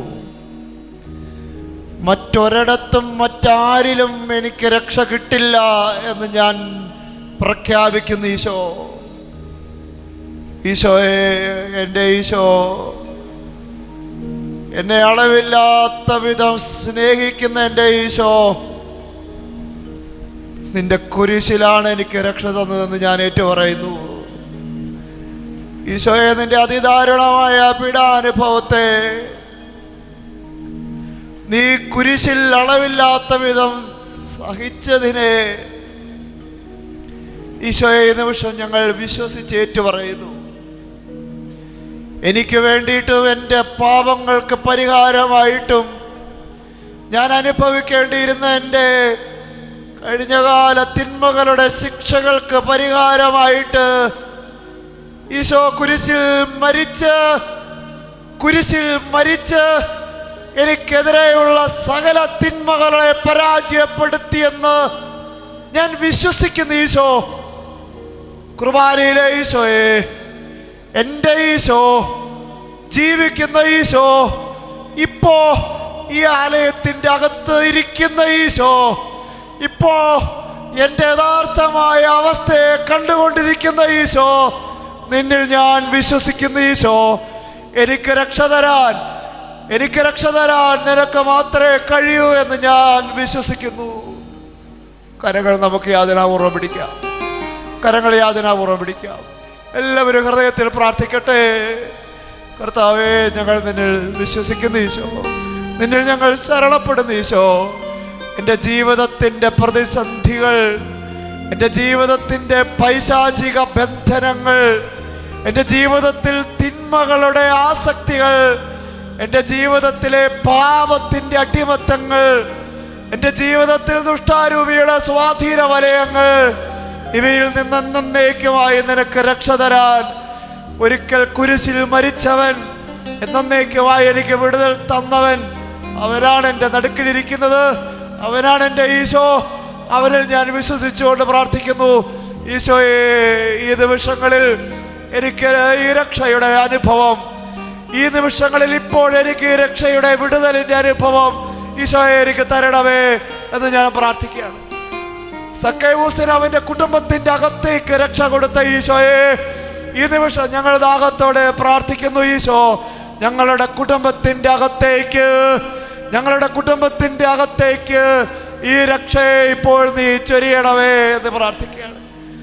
കർത്താവേ, ഞങ്ങളുടെ വീടിൻ്റെ അകത്തേക്ക് ഈശോയെ ഈ രക്ഷയെ നീ തരണമേ എന്ന് ഞങ്ങൾ പ്രാർത്ഥിക്കുകയാണ്. ഞങ്ങളുടെ അകത്തളങ്ങളിൽ വല്ലാത്ത ഭാരമാണ് ഈശോ, വല്ലാത്ത നിരാശകളുണ്ട്. പലവട്ടം ഞങ്ങൾ ആത്മഹത്യയെക്കുറിച്ച് പോലും ചിന്തിച്ചു പോയ ദുർബലമാക്കപ്പെട്ട ചില നിമിഷങ്ങൾ എൻ്റെ ജീവിതത്തിൽ ഉണ്ടായിട്ടുണ്ട്. ആരും എനിക്കില്ലല്ലോ, ഞാൻ ഇത്രയും സ്നേഹിച്ചിട്ടും ആരും ഇത് മനസ്സിലാക്കുന്നില്ലല്ലോ. ഏകാന്തത അനുഭവിക്കുന്നവരുണ്ട് ഈശോ ഈ കൂട്ടത്തിൽ. വല്ലാത്ത രീതിയിൽ ദുഃഖം അനുഭവിച്ച് കരഞ്ഞ് ജീവിക്കുന്ന ആളുകളുണ്ട് ഈശോ. കർത്താവേ, ഇവരുടെ പ്രാർത്ഥന, ഇവരുടെ നിലവിളികൾ, ഇവരുടെ കണ്ണുനീര്, ഹൃദയം നുറുങ്ങിയുള്ള ഇവരുടെ വിലാപങ്ങൾ കുർബാനയിലെ ഈശോയെ ഞാൻ പ്രാർത്ഥിക്കുന്നു. ഈശോ, നീ കാണണമേ. കുർബാനയിലെ ഈശോയെ ഞങ്ങൾ വിശ്വസിച്ചുകൊണ്ട് പ്രാർത്ഥിക്കുന്നു. കൊച്ചു കുഞ്ഞുങ്ങളെ പോലെ ഞങ്ങൾ പ്രാർത്ഥിക്കുന്നു. ഈശോയെ, ഞങ്ങളുടെ ജീവിതത്തിന്റെ യഥാർത്ഥ അവസ്ഥകളെ നീ കണ്ടില്ലെന്ന് നടിക്കരുത്. ഞങ്ങളുടെ പ്രാർത്ഥന നീ കേൾക്കാതിരിക്കരുത്, അവക്കുത്തരം തരാതിരിക്കരുത്. ഈശോ അല്ലാതെ ഞങ്ങൾക്ക് ആരും ആശ്രയമില്ല. കർത്താവേ, നീ മാത്രമേ ഞങ്ങൾക്ക് ആശ്രയമുള്ളൂ. ഇപ്പോ ഈ നിമിഷങ്ങളിൽ ഈശോയെ, നിനക്ക് എൻ്റെ ജീവിതത്തിന്റെ തലവര, എൻ്റെ ജീവിതത്തിന്റെ മീതെയുള്ള പൈശാചിക അടിമത്തങ്ങൾ, എൻ്റെ ജീവിതത്തിന്റെ മീതെയുള്ള തിന്മയുടെ കുടിലതന്ത്രങ്ങളെ തകർക്കാൻ ഈശോ നിനക്ക് സാധിക്കുമെന്ന് ഞങ്ങൾ വിശ്വസിച്ചുകൊണ്ട് പ്രാർത്ഥിക്കുന്നു. കർത്താവേ, കർത്താവേ, ഞങ്ങളുടെ നിലവിളി കേൾക്കണമേ. രക്ഷകനേശുവേ, എന്നിൽ വന്നിടണേ. എൻ മനസ്സിലെ ഭാരങ്ങൾ, ദുഃഖങ്ങൾ നീ അകറ്റിയിടണേ. രക്ഷകനേശുവേ, എന്നിൽ വന്നിടണേ. എൻ മനസ്സിലെ ഭാരങ്ങൾ, ദുഃഖങ്ങൾ നീ അകറ്റിയിടണേ. രക്ഷകനേശുവേ, എന്നിൽ വന്നിടണേ. എൻ മനസ്സിലെ ഭാരങ്ങൾ, ദുഃഖങ്ങൾ നീ അകറ്റിയിടണേ. നമുക്ക് കാര്യങ്ങൾ യാതനാപുറം പിടിച്ചുകൊണ്ട് തന്നെ നമുക്ക് പാടി പ്രാർത്ഥിക്കാം. രക്ഷകനായ ഈശോയെ, എൻ്റെ മനസ്സിൻ്റെ അകത്ത് കുടികൊള്ളുന്ന ഭാരങ്ങളെ നീ ഏറ്റെടുക്കണമേ, നീ അകറ്റണമേ. എനിക്ക് രക്ഷ തരാമെന്നവനാണല്ലോ. ഈ നിമിഷങ്ങളിൽ നമ്മുടെ വീടുമായി ബന്ധപ്പെട്ട ഭാരങ്ങളെ, കുടുംബത്തിൻ്റെ അകത്തുള്ള ബന്ധങ്ങളുമായി ബന്ധപ്പെട്ട ഭാരങ്ങളെ, ശത്രുത മൂലം, ക്ഷമിക്കാൻ സാധിക്കാത്തത് മൂലം, വീടിൻ്റെ അകത്തേക്ക് കയറിച്ചെല്ലാൻ പോലും താല്പര്യമില്ലാത്ത ഭവനവുമായി ബന്ധപ്പെട്ട ഭാരങ്ങളെ ഈശോയ്ക്ക് സമർപ്പിച്ചുകൊണ്ട് നമുക്ക് പാടി പ്രാർത്ഥിക്കാം. രക്ഷകൻ ഈശോയെ, എൻ്റെ ഭവനത്തിൻ്റെ ഭാരങ്ങളെ, എൻ്റെ കുടുംബത്തിൻ്റെ അകത്തുള്ള ശത്രുതയുടെ, തിന്മകളുടെ പൈശാചിക കെട്ടുകളെ ഈശോ തൂത്തെറിഞ്ഞുകൊണ്ട് സമാധാനത്തിൻ്റെ, സ്നേഹത്തിൻ്റെ ഒരനുഭവം ഈശോ എൻ്റെ വീട്ടിലേക്ക്, എൻ്റെ ജീവിത പങ്കാളിയിലേക്ക്, എൻ്റെ മക്കളിലേക്ക്, എൻ്റെ അമ്മായി അമ്മാവ് മരുമക്കളിലേക്ക് ചൊരിയണമേ. സ്നേഹത്തോടെ നമുക്ക് പാടി പ്രാർത്ഥിക്കാം.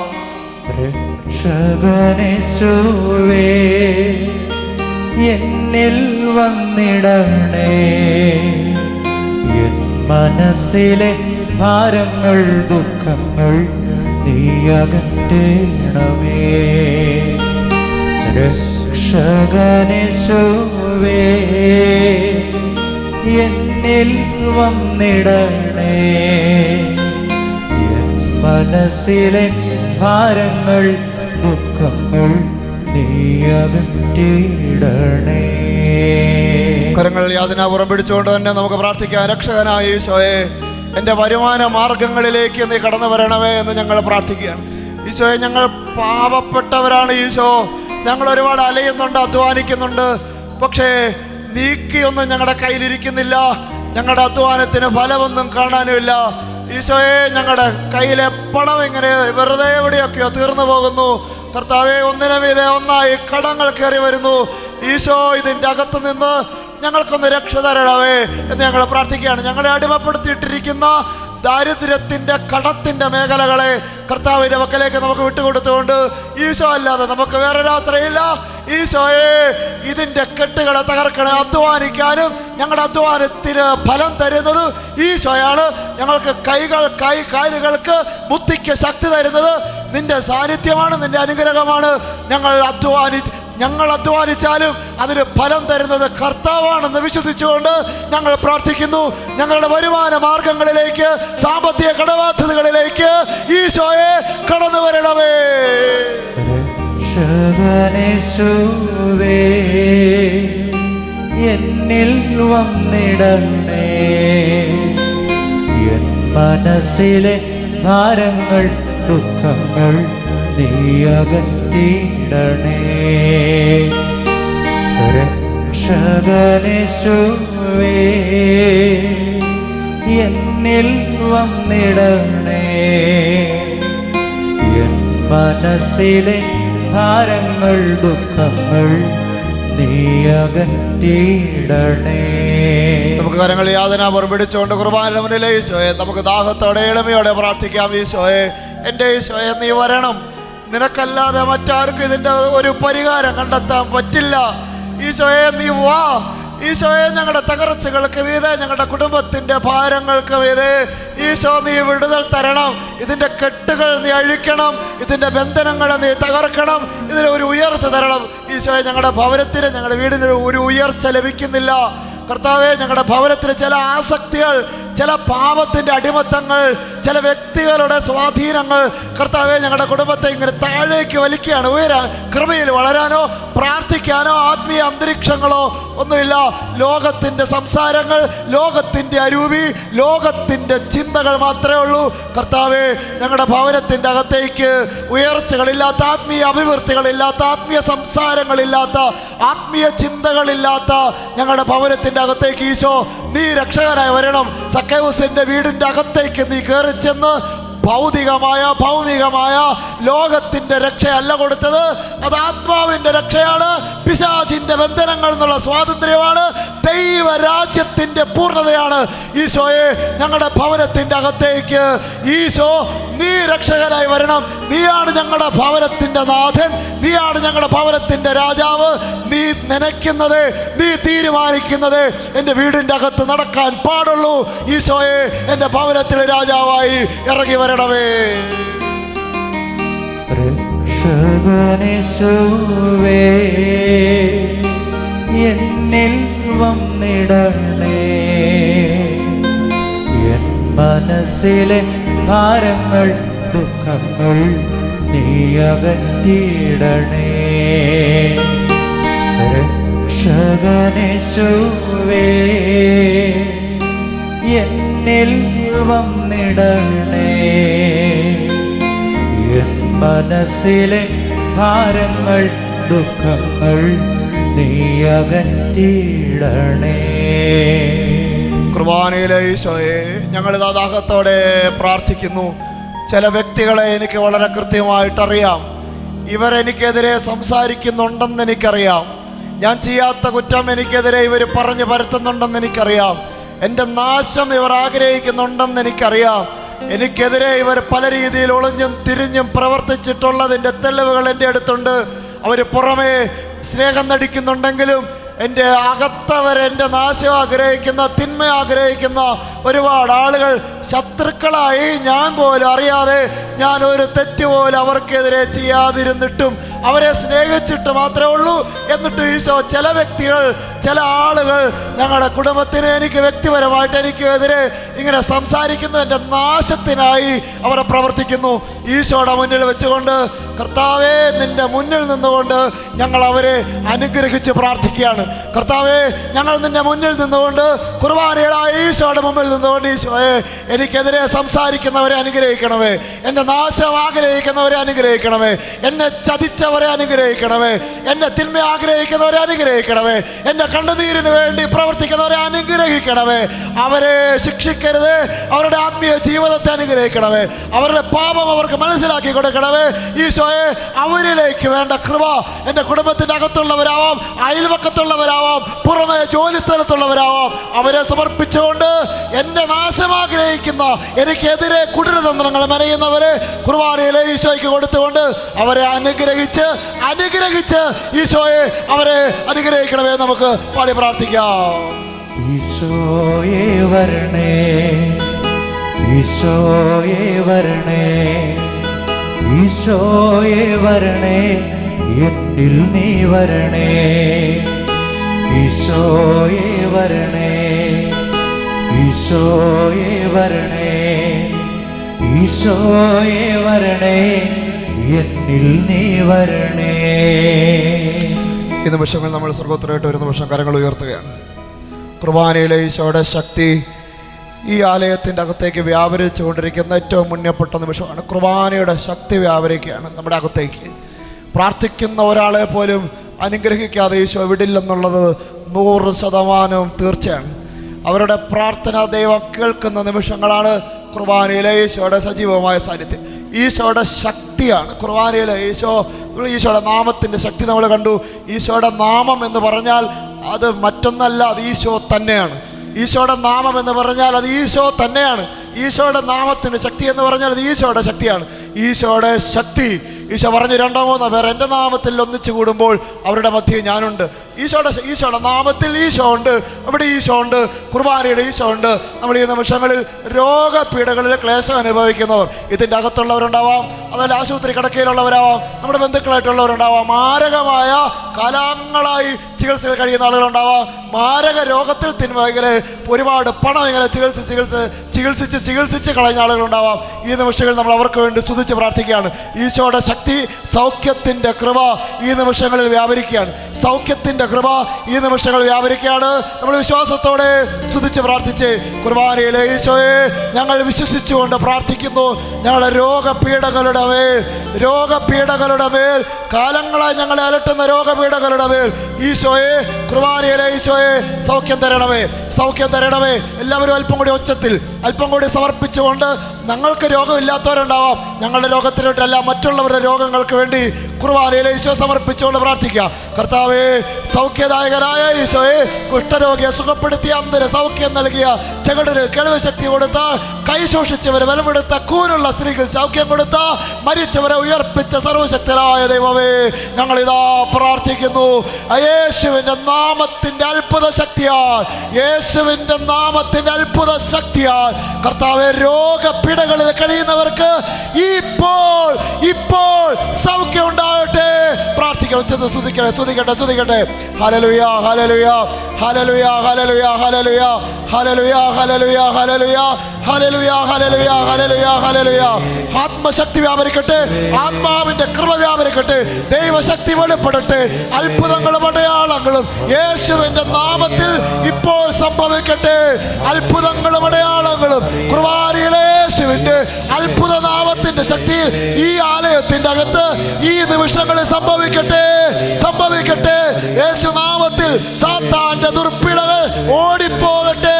യേശുവിന്റെ നാമത്തിൽ കാലങ്ങളായി പൈശാചിക ബന്ധനങ്ങൾ, കെട്ടുകൾ അഴിയട്ടെ, തിന്മകൾ നിർവീര്യമാകട്ടെ. യേശു ശക്തി, യേശുവിന്റെ അധികാരം, യേശുവിന്റെ കൃപ, യേശുവിന്റെ ശക്തി വ്യാപരിക്കട്ടെ. യേശുവിന്റെ നാമത്തിൽ ബന്ധിക്കുന്നു, യേശുവിന്റെ നാമത്തിൽ വിട്ടുപോകാൻ ആജ്ഞാപിക്കുന്നു. Hallelujah, hallelujah. നമുക്ക് കൈകളടിച്ച് യേശുവിനെ നമുക്ക് ആരാധിച്ച് പാടി കർത്താവിനെ നമുക്ക് മഹത്വപ്പെടുത്താം. കർത്താവിൻ്റെ ശക്തി കുർബാനയിലെ ഈശോയുടെ അത്ഭുതകരമായ ശക്തിയാലയത്തിലേക്ക് ഈ നിമിഷങ്ങളിൽ ചൊരിയപ്പെടുകയാണ്. നമ്മൾ ആരാധിക്കുകയാണ്, ആത്മാവിലാണ് കർത്താവിനെ ആരാധിക്കുന്നത്. സർവ്വവും വിട്ടുകൊടുത്തുകൊണ്ട് ഈശോയെ ആരാധിക്കുന്ന നിമിഷങ്ങളാണ്. ഈശോയുടെ കുർബാനയിലെ ഈശോയുടെ അധികാരം, കുർബാന ഈശോയുടെ കൃപ, കുർബാനയുടെ ഈശോയുടെ വിശുദ്ധി, കുർബാനയിൽ ഈശോയുടെ ശക്തി ഈ ആലയത്തിൽ പ്രാർത്ഥിക്കുന്നവരിലേക്ക് ഈ നിമിഷം ചൊരിയട്ടെ. കരങ്ങളടിച്ച് നമുക്ക് പാടി പ്രാർത്ഥിക്കാം. ഇന്നിവിടെ ഈ നിമിഷം ദൈവശക്തി വെളിപ്പെടട്ടെ. ജീവിക്കുന്ന യേശുവിൻ സാന്നിധ്യത്തെ കണ്ടിടട്ടെ. സത്യവിശ്വാസ മാർഗത്തിലായിരങ്ങൾ കൂട്ടമായി ചേർന്നിടട്ടെ.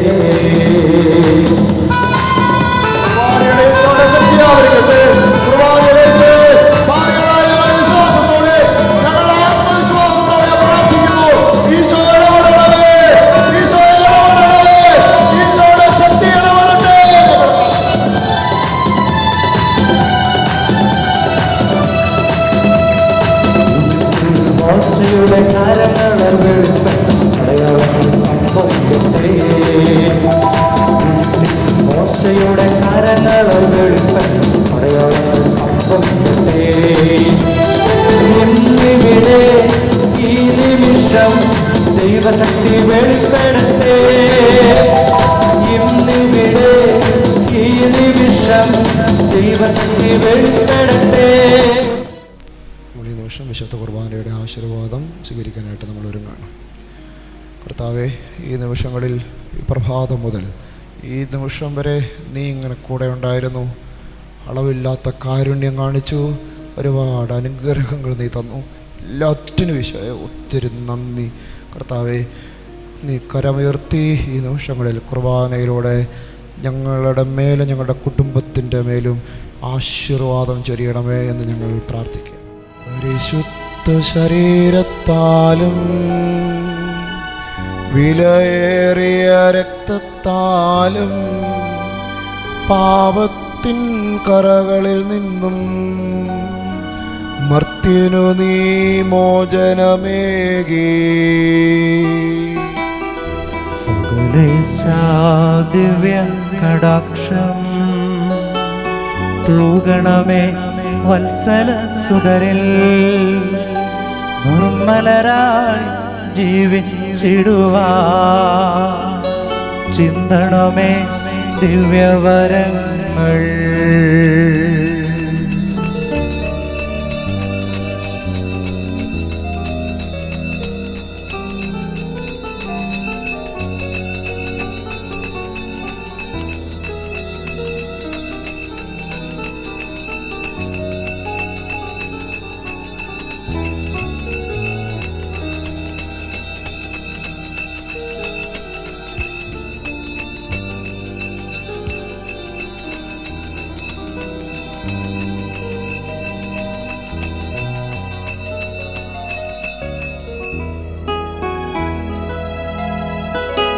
പരിശുദ്ധ പരമമാ ദിവ്യകാരുണ്യമേ,